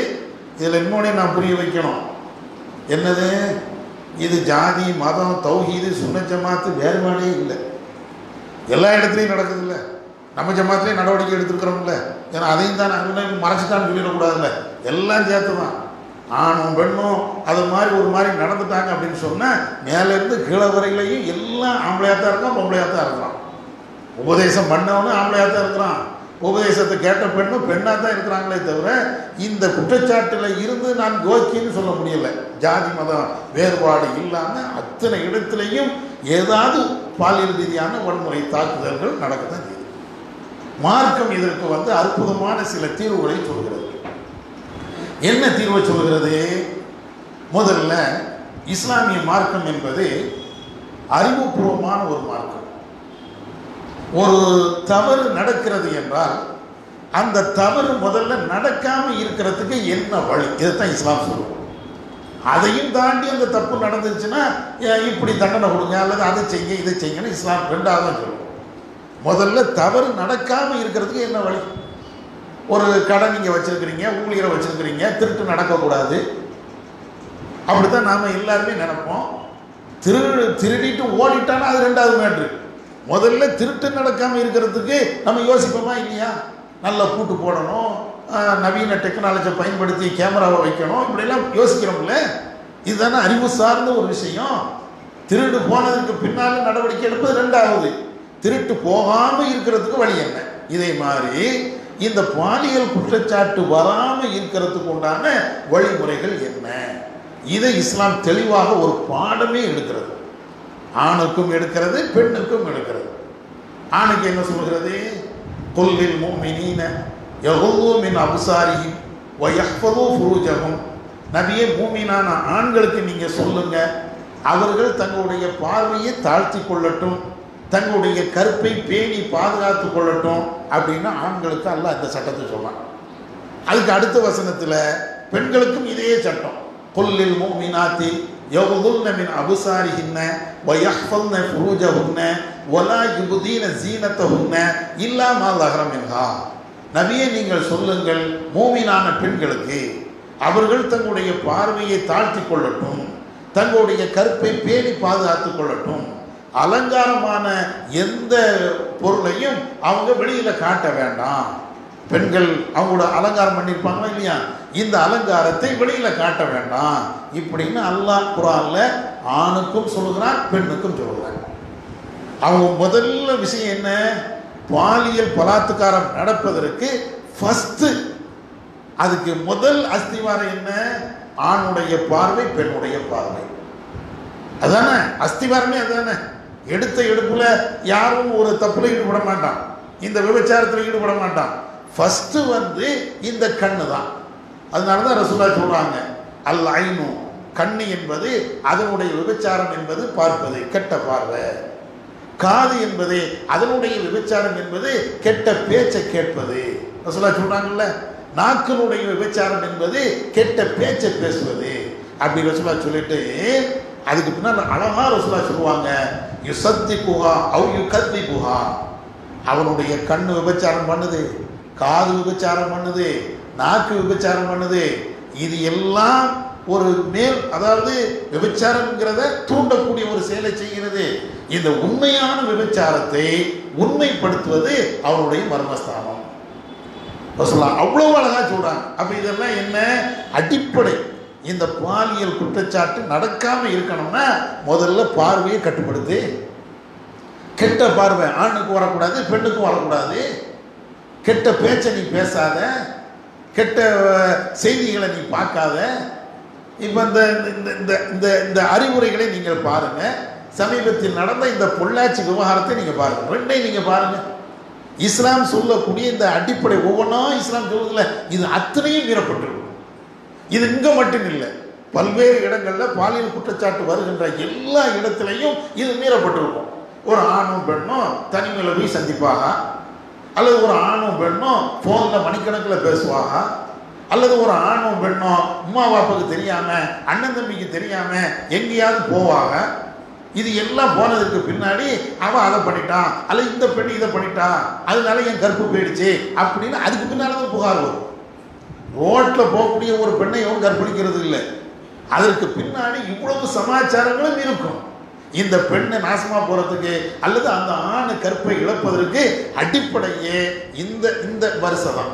ஒவ்வொரு ஸ்டெப்பா ஏறும், கடைசியில தான் அந்த மோசமான பாவத்துல போய் விழுறான். முதல்ல பார்வை, அதுக்கப்புறம் பேசுறது, அதுக்கப்புறம் வந்து கெட்ட பார்வை பார்க்கறது, இது எல்லாம் சேர்ந்து வந்ததற்கு பின்னால மொத்தத்தில் அவன் நாசமா போறான். அதனால இஸ்லாம் முதல்ல என்ன சொல்லுது, ஆணா இருந்தாலும் பெண்ணா இருந்தாலும் முறையாக பழகுங்க. என்ன முறையாக பழகுறதுன்னா என்ன, யாரா இருந்தாலும் அந்நிய ஆண் அந்நிய பெண்ணு தான், நம்ம உடன் பிறந்த சகோதரர்களை தவிர. மார்க்கம் யாரை மகரமான ஆண் என்று சொல்கிறதோ அவங்களை தவிர பாக்கி யாரா இருந்தாலும் அந்நிய ஆண். பெரியம்மா மகன் ஒரு பெண்ணுக்கு அவனுடைய பெரியப்பா மகன் அந்நிய ஆண் தானே. அந்நிய ஆண் இடத்தில் எப்படி பழகணுமோ அப்படி நீ பழகு. அதே மாதிரி வந்து அடுத்த வீடு, உண்மையிலேயே அவரை பெரியப்பா சின்னப்பா அண்ணன் தம்பின்னு சும்மா ஒரு பேச்சுக்காண்டி சொல்லியிருப்போம்.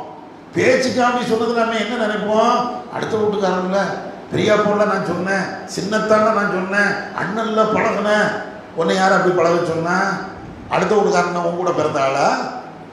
அது அடுத்த வீட்டுக்காரன் தான். அடுத்த வீட்டுக்காரன் அந்நிய ஆணு தான். அந்நிய ஆணா பார்க்கணும்ல. நம்ம என்ன செய்யறோம், அந்நிய ஆணை அந்நிய ஆணாக பார்ப்பதில்லை, அந்நிய பெண்ணை அந்நிய பெண்ணாக பார்ப்பதில்லை. அதனால வந்த விளைவு ரசூலா இந்த குடும்ப விஷயத்துல எவ்வளவு ரசூலா சொல்றாங்க வைங்களேன்.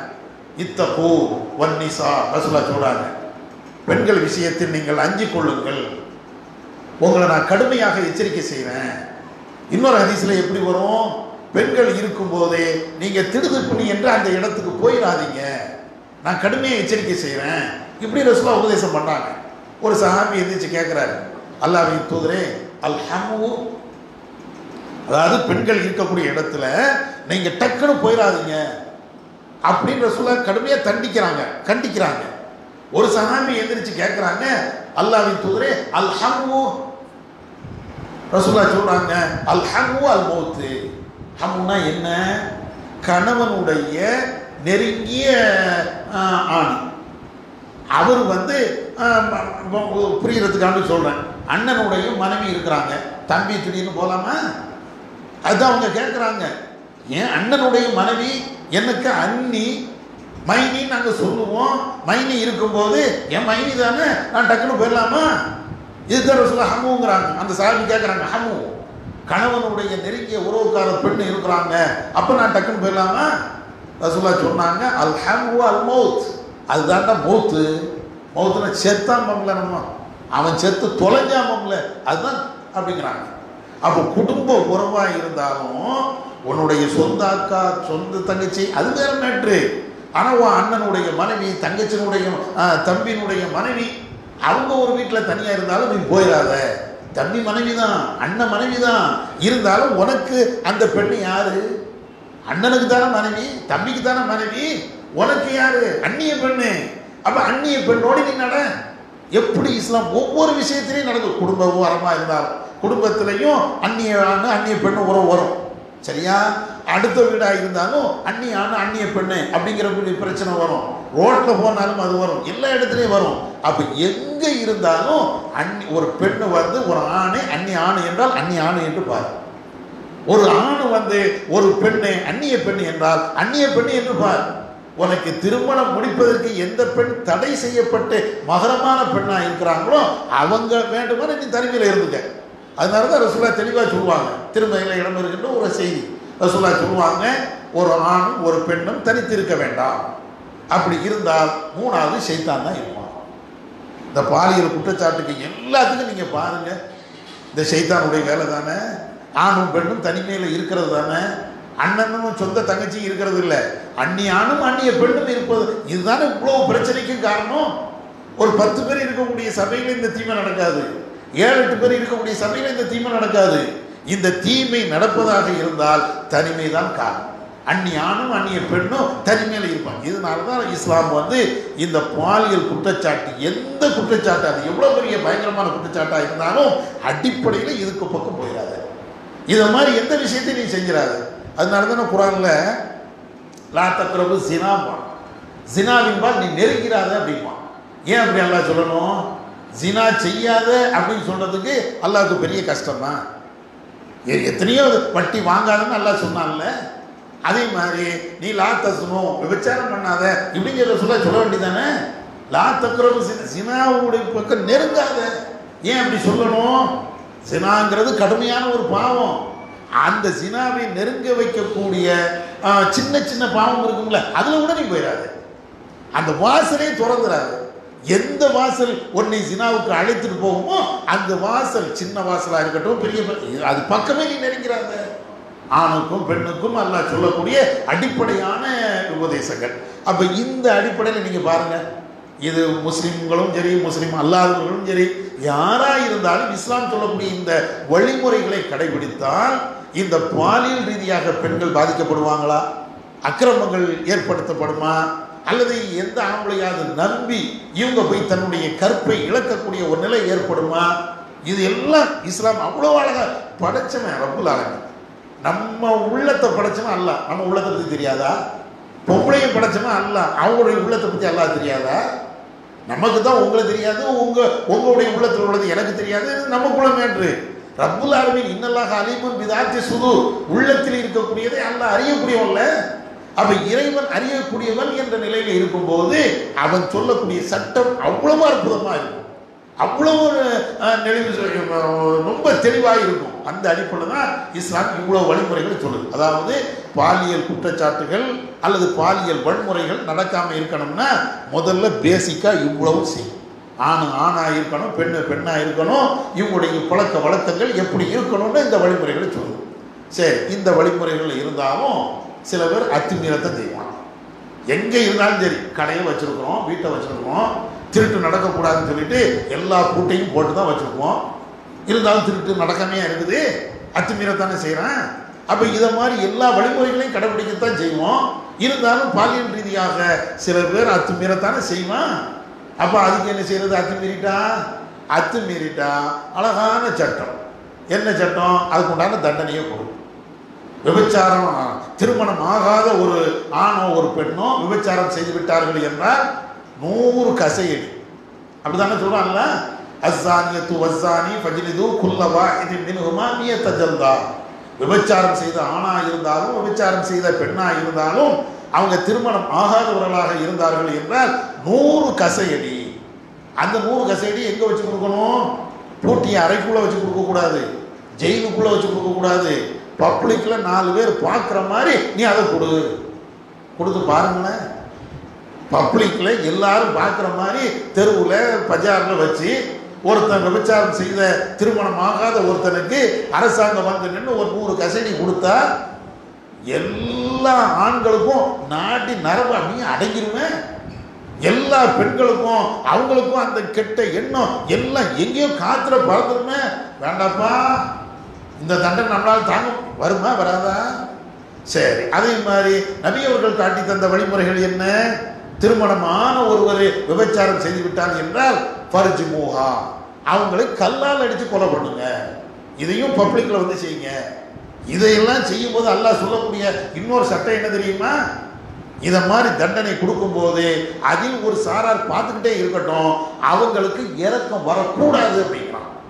தண்டனையை கொடுக்கணும், பப்ளிக்ல கொடுக்கணும், எல்லாரும் பார்க்கிற மாதிரி தண்டனை நிறைவேற்றணும். இப்படி நிறைவேற்றும் போது யார் தண்டனையை கொடுக்கிறாரோ அவருக்கு இரக்கம்லாம் வரக்கூடாது. இரக்கமே இல்லாம நீ தண்டனையை கொடு, இதை கொடுத்து பார்க்கட்டுமே. இதை கொடுத்தாச்சுன்னா இந்த பாலியல் குற்றச்சாட்டு எங்கேயாவது வருமா? எந்த கொடுமைனா கொடுமை.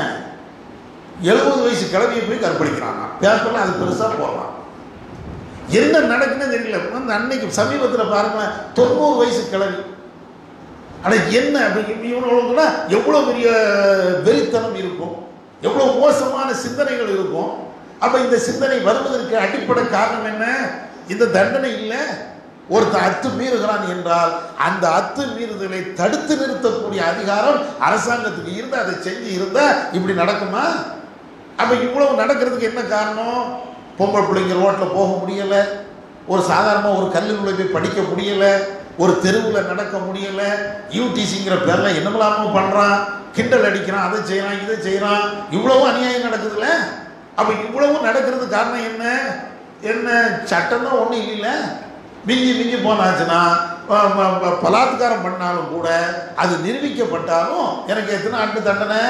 10 வருஷம் தண்டனை, அவ்வளோதான். அந்த 10 வருஷமும் கூட நாம் நல்லவனாக இருந்து மனு போட்டோம்னா 5 வருஷத்தில் வெளியே வந்துடலாம். அல்லது வேற ஏதாவது ஒன்று சொல்லி சட்டத்தில் ஓட்டையை பயன்படுத்தி 2 வருஷத்தில் வந்துடலாம். அப்படித்தானே கொடுத்தான். டெல்லியில் அந்த பெண்ணை கற்பழித்து கொலை பண்ணவனுக்கு வெளியில் விட்டுட்டான். வெளியே விட்டு 10,000 ரூபாய்க்கு தையல் மிஷின் கொடுத்துருக்கான். பிரியா திரும்ப கற்பழிக்க மாட்டாங்க. அரசாங்கமே எனக்கு உதவி செய்யுது அப்படின்னு சொன்னா இந்த சிந்தனை கூடுமா குறையுமா? இன்னும் கூடித்தானே இருக்குது. சொந்த வீட்டில் வந்து கற்பழிச்சான், அதுக்காக வேண்டி ஜெயிலில் கொண்டு போட்டாங்க, ஜாமீன்ல வந்தான், நீ தானே காட்டி கொடுத்த அப்படின்னு சொந்த தாயை போட்டு கொலை பண்றான். எவ்வளவு பெரிய கொடுமை நீங்க பாருங்க. அப்ப என்னன்னா ஜாமீன் உடனே கொடுத்துடலாம், உடனே அவனுக்கு வந்து குற்றம் நிரூபிக்கப்படவில்லை அப்படின்னு சொல்லிட்டு ஒரே அடியா ரிலீஸ் பண்ணிடுவான். அடுத்தாக்குல திரும்பவும் இதே தப்பு பண்ணிட்டு உள்ள போறான். அத்தனை வசதிகளும். அப்ப எல்லா வசதி இன்னும் சொல்ல போனா ஜெயிலுக்கு போனோம்னு வைங்களேன், வாரத்தில் ஒரு நாளைக்கு சிக்கனு, ஒரு நாளைக்கு பிரியாணி, ஒரு நாளைக்கு முட்டை கொழுத்து வச்சு போய் வெளியே வரான். அப்ப இவன் செய்யக்கூடிய தப்பு கூடுமா அல்லது தப்பு குறையுமா? நம்ம அரசாங்கம் வந்து ஜெயில் வைக்கலைங்க, திருடர்களையும் குற்றவாளிகளையும் உருவாக்கக்கூடிய ஒரு ஒரு பயிற்சி கூட தான் வச்சிருக்கான். ஜெயில் எல்லாமே இப்ப இருக்கக்கூடிய ஜெயில நீங்க என்ன நினைக்கிறீங்க? தண்டனையா? ஒரு தண்டனையும் இல்லை. நல்ல நீ திருடுனியா, இன்னும் நல்ல எப்படி திருடணும், மாட்டாம எப்படி திருடணும் அப்படின்னு அவங்க உட்கார்ந்து ட்ரைனிங் கொடுத்துட்டு இருக்கான். அதுக்கு உடல் வலு வேணும்ல. அண்ணா சிக்கன் சாப்பிடு, மட்டன் சாப்பிடு, பால் சாப்பிடு, கொண்ட கடலை அது நல்ல புஷ்டியா வரணும்ல, அதுக்காட்டி கொண்ட கடலை, வேர்க்கடலை. நம்ம கூட இப்படி சாப்பிட மாட்டோம். நம்மளுக்கு எங்கேயும் நம்ம வீட்டில் உழைக்கிறோம், இவ்வளோ கஷ்டப்படுறோம், ஒழுக்கமாக இருக்குன்னு நினைக்கிறோம். நம்ம இப்படி சாப்பிட்றது இல்லை. வேளா வேலைக்கு கொண்ட கடலை, வேளா வேலைக்கு வந்து நிலக்கடலை எல்லாத்தையும் தின்னுட்டு அடுத்த நாளே வந்து நீ தானே ஒன்று போட்டு தரணும்னு போட்டு தரப்பான். அப்போ இந்த ஜெயிலுங்கிறது அவனை திருத்தக்கூடிய ஒரு இடமாக இல்லை, மீண்டும் மீண்டும் தப்பு செய்யக்கூடிய ஒரு கூடமாக, பயிற்சி கொடுக்கக்கூடிய ஒரு கூடமாக இருக்குது. அப்படி இருந்தால் அப்புறம் இப்படி தப்பு பண்ணாம எப்படி அவன் வந்து தப்பு செய்யாம இருப்பான்? இஸ்லாமிய சட்டத்தை நீங்க பாருங்க. இதை மாதிரி வந்துருச்சா கொடு, நடு ரோட்டில் வச்சு தண்டனையை கொடு. திருடுனானா நடு ரோட்டில் வச்சு கையை வெட்டு. இனிமேல் திருடுவானா? இது மாதிரி இனிமேல் விபச்சாரம் கற்பனைகளோட வருமா? இன்னும் சொல்ல போனா இஸ்லாமிய தண்டனை நீங்க பார்த்தா அவன் எவன் தப்பு செஞ்சானா அவனை திருத்துறதுக்கு இல்லை. இப்ப நான் திருடிட்டேன், ஏன் கை வெட்டப்படுதுன்னா எனக்கு உள்ள தண்டனை என்ற அடிப்படையில் அது போயிடும். இருந்தாலும் இந்த தண்டனையை பொதுமக்களுக்கு மத்தியில் நடத்துவதற்கான காரணம் என்ன? திருட்டுங்க கூடிய வார்த்தை கூட உன் வாங்கி வரக்கூடாது. அதுக்கு தானே எல்லாம் பொதுமக்கள் பார்க்கணும் அப்படின்னு நல்லா சொல்றேன். எவனுக்கும் அந்த சிந்தனை வரக்கூடாது அப்படிங்கிறது தானே. அப்ப இதை செய்யணும். இதுதான் இஸ்லாம் நமக்கு காட்டி தருகின்ற அற்புதமான ஒரு வழிமுறை. எடுத்த எடுப்புல விபச்சாரம் பண்ணவன, பாலியல் குற்றச்சாட்டு உள்ளவன வெட்டு குத்து அப்படின்னு சொல்லல. எத்தனையோ வழிமுறைகள் இருக்குது. இவன் சினிமாவில் காட்டக்கூடிய ஆபாசம் அவனை தூண்டுது. ஆபாசமான காட்சிகள் இன்னைக்கும் வச்சிருக்கிறான். இவ்வளவும் பேசுறான இந்த நாட்டில் கேடுகட்ட இந்த பாலியல் குற்றச்சாட்டு வருவதற்கு இன்னொரு அடிப்படையான காரணம் என்ன தெரியுமா? ஆபாச வெப்சைட்டுகள். எவனாவது தடுத்துருக்கிறான்? இன்னைக்கும் எல்லாம் போராட்டம் பண்றான். ஆட்சியில் உள்ளவனும் போராட்டம் பண்றான். பயங்கரமா இருக்கிறது அப்படிங்கிறான். யாரு பேசுறா? பிரதமர் அப்படி பேசுறான், முதலமைச்சர் அப்படி பேசுறான். சட்டத்தை நிலைநாட்டக்கூடியவர்களெல்லாம் இந்த மாதிரி வன்முறைகள் கவலை அளிக்கிறது. ஏண்டா உனக்கு ஒரு கையெழுத்து போட்டா ஆபாச படங்கள், ஆபாச வெப்சைட்டுகள் அத்தனையும் மூடிடலாம? ஏன் முடியாதா? என்னென்ன சட்டம்லாம் நீ கொண்டு வந்த? ஜிஎஸ்டியை கொண்டு வந்த, அதை கொண்டு வந்த, இதை கொண்டு வந்த, எதுக்கெல்லாமோ ஒரு கையெழுத்து நடு நிசையில அத்தனையும் கொண்டு வரிய. அப்போ ஒரு கையெழுத்தை போட்டு ஆபாச இது வெப்சைட்டுகள் எதுவுமே இருக்கக்கூடாது, செய்ய முடியாதா? அழகா செய்யலாம்ல. அதுல கொடுமை என்ன தெரியுமா? சட்டமன்றத்தில் உட்கார்ந்துக்கிட்டு எம்எல்ஏக்கள் உட்கார்ந்து ஆபாச படம் பார்க்கறான், உருப்படுவாங்களா? இவனும் உட்கார்ந்து ஆபாச படம் பார்த்துக்கிட்டு இருந்தா இவனு எப்படி அந்த வெப்சைட்ல ஒழிப்பான்? நாடாளுமன்றத்தில் உட்காந்துட்டு அதை பார்த்துட்டு இருக்கிறான். சுப்ரீம் கோர்ட் கேட்குது, இந்த ஆபாச வெப்சைட் எல்லாத்துல ஒழிச்சுக்கலாமா? உடனே அங்க இருந்து அது நாங்கள் பரிசீலனை பண்ணி செய்கிறோம். அது என்னடா தாஜ்மஹாலா காட்டுதான் அல்லது அறிவியல் பூர்வமான செய்தியா காட்டுதான்? தலைமுறையை நாசமாக்கக்கூடிய ஒண்ணு. இது என்ன ஆய்வு பண்ண வேண்டிய ஒண்ணு இருக்குது? இது என்னன்னா எல்லாரும் திருட்டு போயிருவேன். எல்லாருமே அங்க இருக்கக்கூடிய அத்தனை பேரும் திருடனா இருக்கிறான். அதனாலதான் ஒருத்தனும் கூட இவ்வளவு வன்முறை நடக்கிறது, அந்த வன்முறையின் பேர்ல கொலை நடக்கிறது, பெண்கள் பாதிக்கப்படுறாங்க. அதுக்கு அடிப்படையா இருக்கக்கூடிய இந்த ஆபாச வெப்சைட்ல ஒருத்தனும் இல்லாம அது க்ளோஸ் பண்ண மாட்டேங்கிறான். நாடாளுமன்றத்தில் பேச மாட்டேங்கிறாங்க, சட்டமன்றத்தில் பேச மாட்டேங்கிறான், அதுக்கு ஒரு சட்டத்தை ஏற்ற மாட்டேங்கிறான், ஒன்றும் கொண்டு வர மாட்டான். வெளியில நின்றுக்கிட்டு நாங்கள் வருந்துகிறோம். மிக கொடுமையான ஒரு செயல். உன் வீட்டில் இப்படி நடந்தா நீ சொன்னிருப்பியா? இப்படி வருத்தம் தெரிவிச்சுட்டு மீடியாவுக்கு ஒரு பேட்டி மட்டும் கொடுத்துட்டு போயிருப்பியா? நம்ம போராடுறதுன்னா நம்மளுக்கு சட்டம், நம்ம சட்டத்தை ஏற்றுக்கிட்டு அதிகா நம்மள்கிட்ட இல்லை. அதனால தான் நம்ம போராடுறோம், ஆர்ப்பாட்டம் நடத்துகிறோம். அதுவும் அரசாங்கத்துக்கு இதையும் சேர்த்து கோரிக்கையாக தான் வைக்க முடியும். ஜனநாயக நாட்டில் அதுதான் செய்ய முடியும். நான் போய் நின்றுக்கிட்டு ஒரு வெப்சைட்டை அடிச்சு நொறுக்க முடியாது, சாத்தியம் இல்லை. நான் அதையும் தாண்டி ஒன்றை செஞ்சேன் அப்படின்னா எனத்தையும் ஜெயிலத்துக்கு போட்டுருவான்.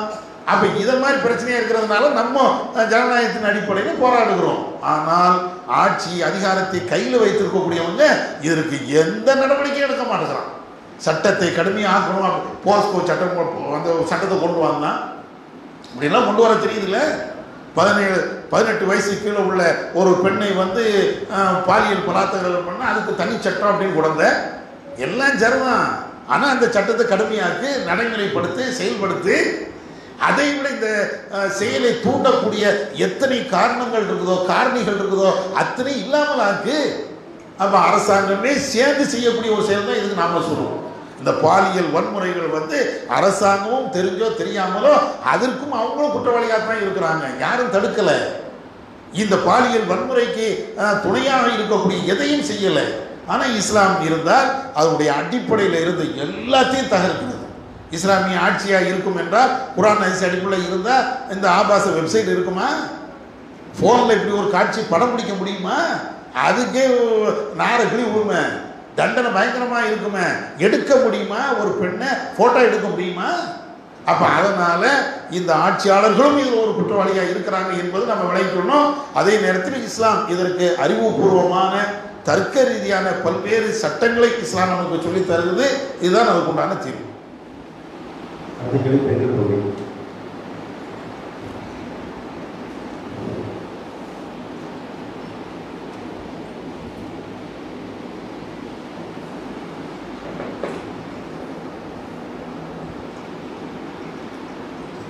இல்லைன்னா ஆண்கள் செல்ல போதுங்க.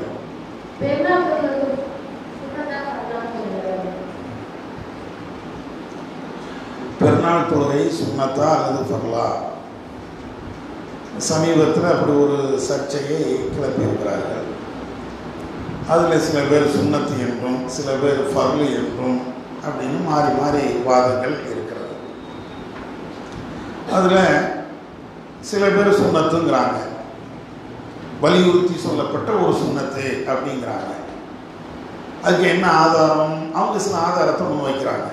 என்ன ஆதாரம் அப்படின்னா, கடமையான ஒரு காரியம் என்றால் அதை செய்யாமல் இருந்தால் பாவம் அப்படின்னு வரும், மறுமையில் குற்றம் அப்படிங்கிறதெல்லாம் வரும். இப்போ உதாரணமாக லோஹர் தொழுகை கடமையான ஒன்று, ஒவ்வொரு மூமினும் கண்டிப்பாக தொழுகையை தீரணும். அந்த தொழுகையை ஒருவர் விட்டுவிட்டால் என்றால் மறுமையில் தண்டனை குற்றம் அப்படின்னு வரும். ஜக்காத்து கடமை, அது நிறைவேற்றவில்லை என்றால் மறுமையில் அதுக்கு தண்டனை இப்படின்னு இருக்குது.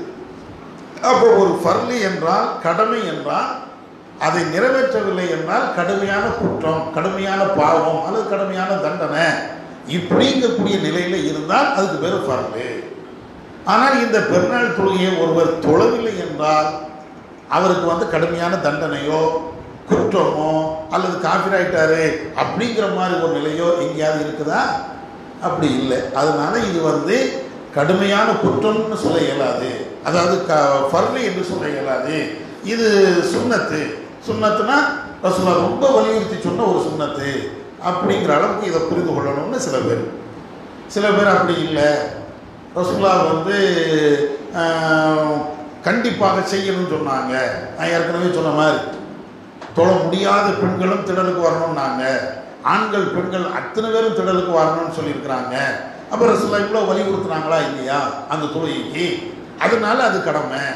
இன்னும் சொல்ல போனால் ஜும்மா தொழுகை, ஒரு பெருநாள் அன்னைக்கு ஜும்மா தொழுகை இருக்குது அப்படின்னு சொன்னால் அதில் ஏதாவது ஒரு தொழுகை தொழுதா போதும். ஒன்று பெருநாள் தொழுதால் ஜும்மா தொழ தேவையில்லை, அல்லது ஜும்மா தொழுதால் பெருநாள் தொழுகை தேவையில்லை.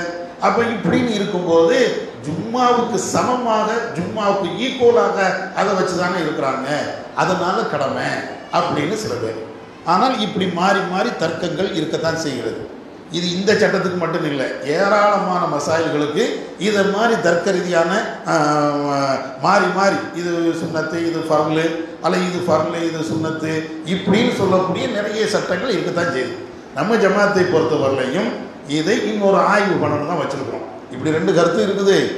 உங்களுக்கு அது ஃபர்லுன்னு தெரிஞ்சால் தொழுது போங்க, சுன்னத்துனாலும் தொழுது போங்க. மறுமையில் ரெண்டுக்கும் கூலி தான் கிடைக்க போகுது. நம்ம யாரும் அதை விட்டுட்டு போய் இருக்க போகிறது இல்லை. அதே நேரத்தில் ஃபர்லுன்னு சொல்கிறதா இருந்தாலோ அல்லது சுன்னத்துன்னு டிக்ளேர் பண்ணுறதா இருந்தாலோ இன்னும் தெளிவான ஆதாரங்களை வைத்து தான் அதுக்கு முடிவு செய்யணும். இல்லை என்றால் என்ன ஹதீஸில் நாம் விளங்குறோமோ அதை நீங்கள் விளங்கிட்டு போயிருங்க அப்படிங்கிற அளவுக்கு தான் சொல்கிறோம். இன்னும் ஃபைனலாக இதுக்கு முடிவு சொல்லலை.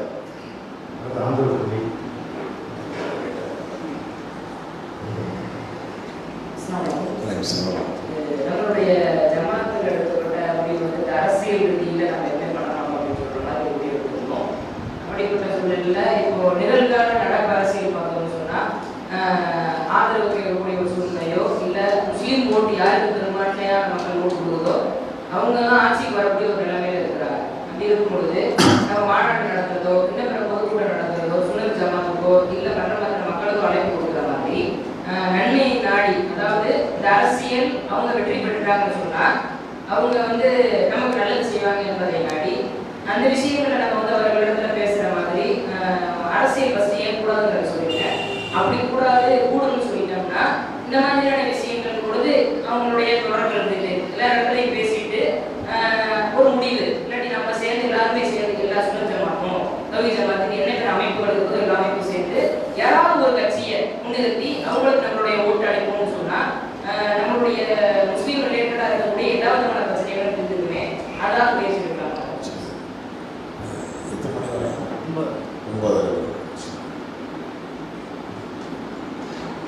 அதாவது சகோதரர் அரசியல் நிலைப்பாட்டை பற்றி கேட்குறாங்க. முதல்ல அவங்க கேட்கும்போது நம்ம ஜமாத்தின் சார்பில் அரசியல் அது எல்லாம் கூடுதானா, மார்க் அடிப்படையில் அதெல்லாம் சரிதானா, அதை விளக்கிக்கிடுங்க. ரெண்டாவது இப்போ இந்த எலெக்ஷன் நேரமாக இருப்பதுனால நம்ம ஏதாவது ஒரு கட்சி ஆதரிக்கலாம்ல, ஆதரித்தால் அவங்கள்ட்ட நம்முடைய கோரிக்கையை முன் வைத்து ஒட்டுமொத்த இஸ்லாமிய சமூகத்தினுடைய கோரிக்கை இதை நீங்கள் நிறைவேற்றுங்க அப்படின்னு நம்ம கேட்கலாம். யாரையும் நம்ம ஆதரிக்க மாட்டோம், யாரையும் நாங்கள் எதிர்க்கவும் மாட்டோம் அப்படின்னு பொதுவாக போனால் நம்முடைய கோரிக்கைகளெல்லாம் வென்றெடுக்க முடியாதுல்ல, நம்முடைய வாக்கெல்லாம் வீணாத்தானா போயிடும் அப்படின்னு சொல்லி அதனால ஏதாவது ஒரு கட்சியை நீங்கள் ஆதரிக்கலாமே அப்படிங்கிறாங்க. முதல் கேள்விக்கு முதல்ல பதில் சொல்லிக்கணும். அதாவது இந்த அரசியல் நிலைப்பாடு அது மார்க் அடிப்படையில் கூடுமா கூடாதா அந்த கேள்வி கேட்டிருந்தாலும் ரெண்டாவது கேள்வி ரெண்டையும் சேர்த்து சொன்னாலே பதில் வந்துடும். ஏன்னா ஒன்றோடு ஒன்று இணைந்த ஒரு கேள்வி. முதல்ல இந்தியாவுடைய அரசியல், தமிழகத்தினுடைய அரசியல் எப்படி இருக்கிறது அதை நீங்கள் உங்களுடைய மன கண்ணோட்டத்தில் கொண்டு வாங்க. நம்முடைய அரசியல் எல்லாமே ஒரு நியாயமான அரசியல் எங்கேயுமே இல்லை, சந்தர்ப்பவாத அரசியல் தான் இருக்கிறது என்பதை பட்டவர்த்தமாக எல்லா இடத்திலையும் தெளிவுபடுத்தி இருக்கிறாங்க. அதுக்கு புரியறதுக்கு ஒன்று சொல்ல போனால், இப்போ இருக்கக்கூடிய அதிமுக கூட்டணி, ஜெயலலிதா இருக்கும்போது சொன்னாங்க, இனிமேல் பிஜேபி கூட நான் கூட்டணியே வைக்க மாட்டேன், நான் ஒரு நேரத்தில் அந்த தப்பை செய்தேன், அந்த தப்புக்கு நான் பரிகாரமும் செய்துக்கிட்டேன்ட்டு போயிட்டாங்க. கூட்டணி வைக்க மாட்டேன்னாங்க.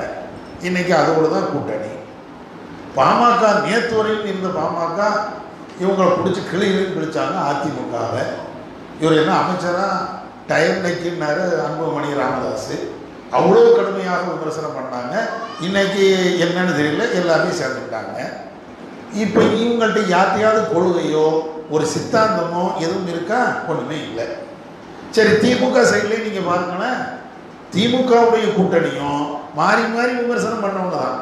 எல்லாரும் அந்த கட்சியை ஆதரிச்சவங்களும் கிடையாது. ஒரு நேரத்தில் காங்கிரஸ் திமுகவை கடுமையாக விமர்சனம் பண்ணுச்சு, திமுக காங்கிரஸை விமர்சனம் பண்ணுச்சு, இப்போ 2 பேரும் கூட்டணியில் இருக்கிறாங்க. கம்யூனிஸ்ட் திமுக விமர்சனம் பண்ணுச்சு, திமுக கம்யூனிஸ்ட் விமர்சனம் பண்ணுச்சு, இப்போ அவங்க கூட்டணியில் இருக்கிறாங்க.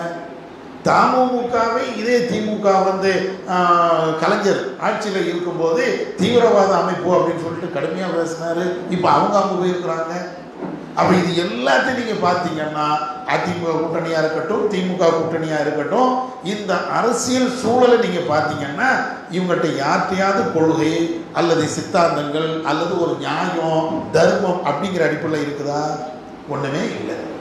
சந்தர்ப்பவாத கூட்டணி. எனக்கு எலெக்ஷனில் ஒரு சீட்டு வேணும், சேர்ந்துக்கிடுவோம். சீட்டு தரலையா, சேர மாட்டேன். அதுன்னு சொல்ல போனால் தேமுதிகனா நாரை கிளி கிழிக்கிறாங்க பத்திரிகைகள். என்ன, அங்கே அதிமுகவில் 4 சீட்டு தானே கேட்குறான், அதே நேரத்தில் திமுகவில் கேட்டாங்க. கிளி கிழிச்சாங்களா இல்லையா? இதுதான் கூட்டணி, இதுதான் இன்னைக்கு உள்ள அரசியல். இப்போ இந்த அரசியலில் போய் நின்றுக்கிட்டு நம்ம தௌஹீத்வாதியாக இருக்கக்கூடிய நாம எந்த அடிப்படையில் போய் சேர்றது? தௌஹீத்வாதியை விட்டுருங்க, ஒரு நியாயவாதிகள் இந்த கூட்டணி, இது இந்த அரசியல், இதெல்லாம் சரியா? இது எப்படி இது சரியாக இருக்க முடியும்? அப்போ இந்த மாதிரி எதுலையுமே சேர முடியாது. சரி, சேர முடியாது அப்படின்னா அப்போ நீங்கள் அரசியல்லே வேண்டாம், ஆன்மீகம் மட்டும் போதுங்கன்னு நினைக்கிறீங்களா? ஆட்சி அதிகாரம்னா வேண்டாம்னு நீங்கள் நினைக்கிறீங்களா? அப்படிதான் இஸ்லாம் சொல்லுதா அப்படின்னா அப்படிலாம் இஸ்லாம் சொல்லலை. அரசியலில் இறங்கலாம். எப்போ இறங்கலாம்? இதை மாதிரி கேடுகட்ட அரசியலில் இஸ்லாம் இறங்க சொல்லலை. தீமைக்கு உதவக்கூடிய, அநியாயத்தை வளர்க்கக்கூடிய, சந்தர்ப்பவாதத்துக்காக வேண்டிய யாரையும் சாய்க்கிறது அல்லது யாரையும் வீழ்த்துவது அல்லது யாரையும் வாழ வைக்கிறது, அது மாதிரி இஸ்லாம் சொல்லலை. நியாயமான ஒரு அரசியல் இருந்தால் அதில் நம்ம இறங்கலாம். ரசூலுல்லாஹ்வே ஜனாதிபதி ஆதாரம் செஞ்சாங்க, சஹாபாக்கள் மந்திரி சபையில் இருக்கத்தானே செஞ்சாங்க. அப்போ அந்த அடிப்படையில் நியாயமாக இருந்தால் நம்மளும் சேரலாம். ஆனால் இப்போ இந்தியாவில் அந்த மாதிரி ஒரு சூழல் இல்லை, எங்கேயுமே அப்படி இல்லை. அகில உலகத்திலையும் அப்படிப்பட்ட ஒரு நிலை இல்லை. இதையும் தாண்டி நானும் அரசியல் கட்சி ஆரம்பிக்கிறேன், நானும் எலெக்ஷனில் நிற்கிறேன் அப்படின்னு சொன்னால் இதை மாதிரி ஏதாவது ஒரு கட்சிக்கு பின்னால் நிற்கணும், சந்தர்ப்பவாத கூட்டணி நிற்கணும். எதை இப்போ நம்ம எதிர்த்து பேசுகிறோமோ இதையே நாளைக்கு நம்ம செய்யணும். இதை செய்யாமல் இன்றைக்கி இந்தியாவில் எங்கே அரசியலில் நீங்கள் நிற்க போறீங்க? நான் திமுக ஆதரிக்கணும் அல்லது அதிமுக ஆதரிக்கணும் அல்லது காங்கிரஸ் ஆதரிக்கணும், மேடையில் வெளியில் ஏறி இவ்வளோ கடுமையாக விமர்சனம் பண்ணுவேன், அதுக்கப்புறம் அவங்களுக்கு பின்னால் நான் நிற்கணும். இதில் கூட்டணி சேர்ந்துட்டேன்னு வைங்களேன், அவங்க தப்பு செய்தாலும் நான் ஆதரிக்கணும். ஒரு தலைவருக்கு பின்னால் நான் போயிட்டேன்னு வைங்க, ஒரு பெரிய கட்சிக்கு பின்னால் நான் போய் நின்னோம்னா நான் எம்எல்ஏ ஆயிடுவேன். ஆனால் அந்த தலைவர் செய்யக்கூடிய அனைத்து அயோக்கியத்தனத்தையும் நான் வாய் மூடி மௌனமாக கேட்கணும், அங்கீகரிக்கணும், அல்லது அதை நான் தட்டி கேட்காம இருக்கணும், மௌனமாக இருக்கணும். இது இந்த அரசியலுக்கு தான் நம்ம போகிறதா? கடந்த காலத்தில் இது எல்லாம் யோசிச்சு தான் அரசியல்லாம் வேண்டாம் அப்படின்னு ஒரு முடிவுக்கு வந்தோம். அடுத்து 2வது என்ன? சரி, ஏதாவது ஒரு கட்சியை ஆதரிக்கலாம்ல, ஆதரித்து நம்முடைய முஸ்லீமுடைய ஒட்டுமொத்த ஓட்டையும் அவங்களுக்கு கொடுத்தா நமக்கு இஸ்லாமியர்களுக்காக வேண்டி சில கோரிக்கைகளை வென்றெடுக்கலாம்ல அப்படிங்கிறாங்க. இதெல்லாம் வெளியில் கேட்கறதுக்கு நல்லா இருக்கும். ஒரு சபையில் கேள்வி கேட்கறதுக்கோ அல்லது ஒரு பப்ளிக் மீட்டிங்கில் பேசுவதற்கோ இது பயங்கரமாக இருக்கும். ஆனால் நீங்கள் ஆழமாக அறிவுபூர்வமாக நீங்கள் சிந்திச்சின்னு வைங்களேன், இதுவும் முட்டாள்தனம் தான். நடைமுறையில் நீங்கள் எடுத்து பாருங்க. நடைமுறையில் நீங்கள் எடுத்து பார்த்தீங்கன்னா ஒரு கட்சிக்கு வாக்களித்ததுனால நமக்கு என்ன செஞ்சுட்டாங்க? ஒரு நேரத்தில் முஸ்லீம்கள் என்றால் திமுக, திமுக என்றால் முஸ்லீம் லீக், இப்படி தான் இருந்துச்சு. நமக்கு அரசியல் விழிப்புணர்வு ஏற்படுவதற்கு முன்னாலேயே, இந்த தௌஹீத் ஜமாத் வருவதற்கு முன்னாலேயே ஒட்டுமொத்த முஸ்லீம்களும் திமுக தான் இருந்தாங்க. பல ஆண்டு காலமாக தமிழகத்தில் திமுக ஆட்சியில் இருந்தது. என்ன செஞ்சாங்க? முஸ்லிம்களுக்கு எல்லாரும் ஓட்டு போடத்தானே செஞ்சாங்க. என்ன சாதிச்சுட்டாங்க? முஸ்லிம்களுக்கு என்ன செஞ்சாங்க? நமக்குன்னு இடஒதுக்கீடு அப்போ தந்தாங்களா? இடஒதுக்கீடு இப்போ வந்துச்சு, அதுக்கு ரெண்டாவது நான் சொல்கிறேன் ஏன் வந்துச்சுங்கிறத. அதுக்கு முன்னாடி இடஒதுக்கீடு தந்தாங்களா? நமக்குன்னு ஒரு வேலை வாய்ப்புகளை உருவாக்கி தந்தாங்களா? ஒன்றுமே இல்லை. எல்லாம் நான் செஞ்சு தான் போனேன் ஓட்டு போடும்போது. அதிமுகவுக்கும் ஓட்டு போட்டு பார்த்த முஸ்லீம்கள் அப்பவும் அவங்களும் என்ன செஞ்சாங்க? ஒன்றுமே செய்யலை.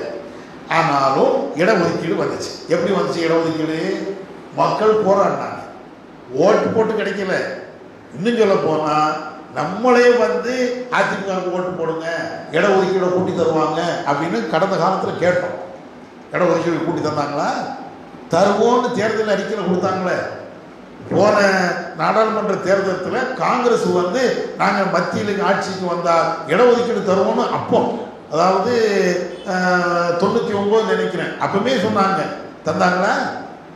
சொல்லி 5 வருஷம் ஆட்சியில் இருந்தாங்க. மத்திய அரசாங்கத்தில் ஒரு இடஒதுக்கீடு கூட தரல. நம்ம அதையெல்லாம் சொல்லி காங்கிரஸுக்கு ஓட்டு போடுங்கன்னு சொன்னோம். அப்போ எல்லா முஸ்லீமுடைய ஓட்டையும் அவங்களுக்கு கொடுத்தும் நம்முடைய கோரிக்கைகள் நிறைவேற்றப்படவே இல்லை. ஒன்னே ஒன்று நிறைவேற்றப்பட்டுச்சு அப்படின்னா, தமிழ்நாட்டில் முஸ்லீம்களுக்கு இடஒதுக்கீடு கிடைச்சது அப்படின்னா ஓட்டு போட்டதுனால கிடைக்கல, ஓட்டு போடாமல் இருந்ததுனாலையும் கிடைக்கல. எப்போ கிடைச்சிச்சு? எல்லாரும் போராடணும், தெரு தெருவாக போராடணும், சிறை நிரப்பு போராட்டம்னு போராடணும், ஒவ்வொரு ஆட்சியாளர்களுக்கு முன்னால் நின்று போராடணும். பல்வேறு போராட்டத்தை பார்த்துட்டு அதுக்கு மேலே தர முடியாத ஒரு நிலை, இனிமேலும் கடத்திட்டு போக முடியாதுங்கிறக்கூடிய ஒரு நிலை வந்ததுக்கு பின்னாடி தான் அவர் திமுகவில் வந்து இடஒதுக்கீடுன்னு அறிவிச்சாங்க. அதுக்கு பின்னாலே நாங்கள் கூட்டி தரோம். நாங்கள் இதுவரை தரலையே, நம்ம என்ன ஓட்டு போடாமையா இருக்கோம்? எல்லா முஸ்லீம்களும் ஓட்டு போடத்தானே செஞ்சாங்க. அப்போ அதனால போராட்டத்தினால ஒரு முஸ்லீம் சமூகத்திற்கு நன்மை கிடைச்சிருக்குதே தவிர நம்ம எல்லாரும் சேர்ந்து ஓட்டு போட்டதுனாலேனா ஒன்றும் கிடைக்க போறது இல்லை. கிடைக்கல என்பது கடந்த காலம், அது யதார்த்தமான உண்மை. நம்ம தத்துவம் பேசிட்டு போகலை, கடந்த காலத்துடைய உண்மையை வரலாறுகளை தான் உங்கள்கிட்ட சொல்லிகிட்டே இருக்கோம். அடுத்து வந்து என்ன? ரெண்டாவது, ஒரு கட்சியை நீங்கள் ஆதரிச்சிங்க, அந்த கட்சியை ஆதரித்து முஸ்லீம்கள் எல்லாரும் நீங்கள் ஓட்டளிங்க அப்படின்னு நம்ம போய் பிரச்சாரம் பண்ணி, அல்லது அந்த கட்சிக்காக வேண்டி நம்ம வந்து ஆதரவு தெரிவித்தோம் அப்படின்னா அப்பவும் மார்க்கத்தை இழக்க வேண்டியிருக்குது. என்ன இழக்க வேண்டியிருக்குது? உதாரணமாக திமுகவோ அதிமுகவோ எதைனா நம்ம ஆதரித்து பேசுவோம், இந்த கட்சி நல்ல கட்சி, இதுக்கு ஓட்டு போடுங்க அப்படின்னு ஒன்று, அங்கே ஏராளமான கேள்விகள் வந்து நிற்கிது. இந்த ஜெயலலிதா இதை பண்ணா, கருணாநிதி தானே இதை பண்ணாரு, ஸ்டாலின் தானே இதை பண்ணாரு, அப்போ நீங்கள் எப்படி ஸ்டாலினுக்கு ஓட்டு போடலாங்கலாம், திமுகவுக்கு எப்படி நீங்கள் ஓட்டு போட சொல்லலாம், கம்யூனிஸ்டுக்கு எப்படி, இப்படின்னு 1008 கேள்வி வரும்போது நம்மளால் பதிலும் சொல்ல முடியல. ஆமாம், திமுக துரோகம் பண்ணித்தான் இருக்குது, இருந்தாலும் ஓட்டு போடுங்க, அதிமுக துரோகம் பண்ணித்தான் இருக்குது, இருந்தாலும் ஓட்டு போடு. இது என்ன ஒரு அறிவாளி பேச்சா? ஒருத்தன் திருடன்னு தெரியுது, ஏன் திருடிட்டானுங்க, அவங்களும் ஓட்டு போட சொல்றீங்கள, ஆமாங்க திருடுந்தாங்க போடுங்க. எப்படி சொல்ல, எப்படி பேச முடியும்னு அரசியல்வாதி பேசிடுவான், அவனுக்கு அதுதானே கலை. ஒரு பூமின்னு இப்படி பேச முடியுமா? ஒரு அயோக்கியன், ஆமாம் அயோக்கியம் தாங்க, இருந்தாலும் நல்லவன், எப்படி சொல்றீங்க? அயோக்கியம் எப்படி நல்லவனா ஆவான் சொல்லுங்க பார்ப்போம். அதனால நம்ம ஜமாத்தின் சார்பில் யாரையும் ஆதரிக்கிறதுலாம் கிடையாது. ஆதரித்து அதனால பெரிய சங்கடங்களைத்தான் நம்ம அனுபவிச்சோமே தவிர உண்மையிலேயே எந்த நன்மையும் நம்மளால அடைய முடியலை. போராட்டத்தின் மூலமாக நன்மை அடைஞ்சிருக்கிறோம். ஒரு கட்சியை, ஒரு இயக்கத்தை ஆதரித்து அவங்களுக்கு வாக்கு கேட்டு அவங்களுடைய வாக்கை நம்ம பெற்றுக் கொடுத்ததுனால நமக்கு எந்த நன்மையும் கிடைக்கல. இன்னும் சொல்ல போனால் ஒரு நேரத்தில் திமுகவை ஆதரித்தோம், திமுகவை ஆதரித்து ஓட்டுனா வாங்கி கொடுத்ததுக்கு பின்னாடி இவங்க என்ன செஞ்சாங்க தெரியுமா? நமக்கு எதிராக வேலை செஞ்சாங்க. திமுகவை நமக்கு எதிராக மீட்டிங் போட முடியலை, இவன் போய் நிற்கிறான் போலீஸ் ஸ்டேஷனில் போய், திமுக மேல் இடத்துல இருந்து ப்ரெஷரு, மீட்டிங்லாம் தடை பண்ணுங்க அப்படின்னாங்க. ஏன் உனக்கு தாண்டா விடிய பிரச்சாரம் பண்ணி ஓட்டு போடணும், எங்கள் தௌஹீத் பிரச்சாரத்திலேயே கூடாதுன்றீங்க அப்படின்னாச்சுன்னா என்ன செய்ய? ஊரில் ரொம்ப எதிர்ப்பு, அதனால போங்க அப்படின்னா. அதே மாதிரி அதிமுகவில் ஒவ்வொரு இடத்துலையும் அப்படி நடந்துச்சு. எந்த கட்சியும் ஆதரித்து ஓட்டு போடணும் நம்ம பேசணுமோ, அந்த பேசும்போது மட்டும் அத்தனை பேர் நம்ம கூட வந்து நிற்பான். ஸ்டாலின் வரட்டும் அல்லது பெரிய பெரிய தலைவர்கள்னா நம்ம வீட்டு வரையும் வந்துடுவாங்க, ஆஃபீஸ் வரையும் வந்துடுவாங்க.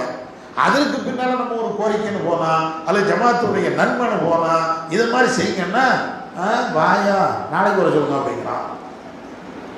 இதெல்லாம் நாங்கள் அனுபவித்தோம். அப்போ இந்த மாதிரி ஒரு நிலைக்காக வேண்டி இதை மாதிரி ஒரு கேவலப்பட்ட ஒரு நிலைக்கு வந்து அரசியல்வாதிகளுக்கு அது சரியா இருக்கலாம், ஒரு தன்மானம் உள்ள ஒரு மானம் உள்ள ஒரு ஆளுக்கு இது சரி வருமா? அதனால இது மாதிரி எந்த பிரச்சனையும் வேண்டாம். மக்களுக்கு தெரியும், மக்கள் யாருக்கு ஓட்டு போடணும் யாருக்கு போடக்கூடாதுன்ட்டு எல்லாருமே ஓரளவுக்கு விவரமுள்ள மக்களாக தான் இருக்கிறாங்க. நம்ம ஜமாத்தா இருக்கட்டும் அல்லது சுன்ன ஜமாத், யாருக்கு விவரம் இல்லை? எல்லாம் தெரியும். இன்னைக்கு உள்ள நாட்டு நடப்பு தெரியும். யாருக்கு ஓட்டு போட்டால் நல்லா இருக்கும், யாருக்கு ஓட்டு போட்டால் கேடா இருக்குங்கிறது எல்லாத்துக்கும் தெரியும். அதனால அவங்களே முடிவெடுத்து கொள்ளட்டும், இது நம்ம முடிவெடுக்க தேவையில்லை அப்படின்னு சொல்லி ஏற்கனவே நம்ம அந்த பாலிசியை எடுத்துருக்கிறோம். அதுல இருந்து ஒரு முக்கியமான மேட்டர் என்னன்னா, ஒரு சமயம் திமுகவோ அதிமுகவையோ நம்ம ஆதரித்து அவங்களுக்காண்டி பிரச்சாரம் பண்ணுறோம் அல்லது அவங்களுக்காக வேண்டி நம்ம ஏதாவது ஆதரவு கொடுத்தோம் அப்படின்னு இருந்தால் உடனே என்ன விமர்சனம் வருது தெரியுமா? பெட்டி எத்தனையோ பெட்டி வாங்கிட்டான் அப்படின்னா. நம்ம பெட்டி வாங்கிட்டோமா? எங்கே? திமுகவில் இருக்குது அல்லது அதிமுகவில் இருக்குது. எந்த கட்சியை நம்ம ஆதரிக்கிறோமோ அந்த கட்சியிலேருந்து பெட்டி வாங்கிட்டாங்க. பெட்டி வாங்காமையப்போ இவங்க கூடான்னு செய்வாங்க, தெருவா பிரச்சாரம் பண்ணுறாங்க. சும்மாவா செய்ய போகிறான்? வாங்கிட்டாங்க பெருசாக. சும்மா வெளியில் எவன் சொன்னான்?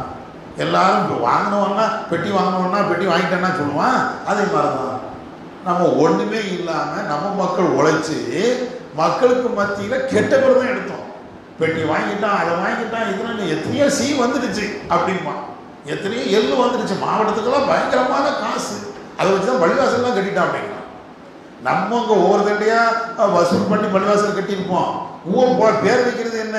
ஒரு எலெக்ஷன் ஆரம்பிச்சாங்களா 10 மரக்கசம் கட்டிட்டான் அப்படிங்கிறது. எங்கே கட்டி முடித்தோம் அப்படின்னாச்சுன்னா எங்கேயோ போயிருப்போம் நம்ம. அப்போ கெட்ட பேரை வாங்குறோம். ஒரு கட்சியை ஆதரிச்சுட்டு முஸ்லீம் சமூகத்துக்கு ஏதாவது நன்மை கிடைக்கணும் அப்படிங்கிற அடிப்படையில் நம்ம ஆதரிச்சோம்னா நன்மையும் கிடைக்க மாட்டேங்குது. அதை விட ஜமாத்துக்கு கெட்ட பேர், காசு வாங்கிட்டான் அப்படிங்கிற கெட்ட பேர். இதை மாதிரி பல்வேறு காரணங்கள்னால தான் அது வேண்டாம் என்று நம்ம ஒதுக்கிட்டோம். அதை விட மக்களுக்கு அது தெரியும். நீங்கள் சொன்னாலும் சொல்லாமல் இருந்தாலும் மக்கள் தெளிவாக முடிவெடுக்கிறாங்க. இவங்களுக்கு தான் ஓட்டு போடணும், இவங்களுக்கு ஓட்டு போடக்கூடாதுங்கிறதுல தெளிவாக இருக்கிறாங்க. அந்த அடிப்படையில் தான் இது எந்த கருத்தும் நம்ம சொல்றதில்லை. சொல்லுவோமா? அன்பு சகோதரர்களே, தாய்மார்களே, இறைவனுடைய அருளால் மாரிப்புக்கு பின்னால் இருந்து இதுவரையிலையும் மார்க்க சம்பந்தமாக ஜமாத் சம்பந்தமாக பல்வேறு பிரச்சனைகள் சம்பந்தமாக பல்வேறு கேள்விகளை கேட்டீங்க. அல்லாஹ்வுடைய உதவியை கொண்டு நமக்கு தெரிந்த இந்த பதில்களை உங்களுக்கு சொல்லியிருக்கிறோம். அல்லாஹ் நம்ம கேட்டதன் அடிப்படையில் செயல்பட அவங்க அருள் செய்வாராக.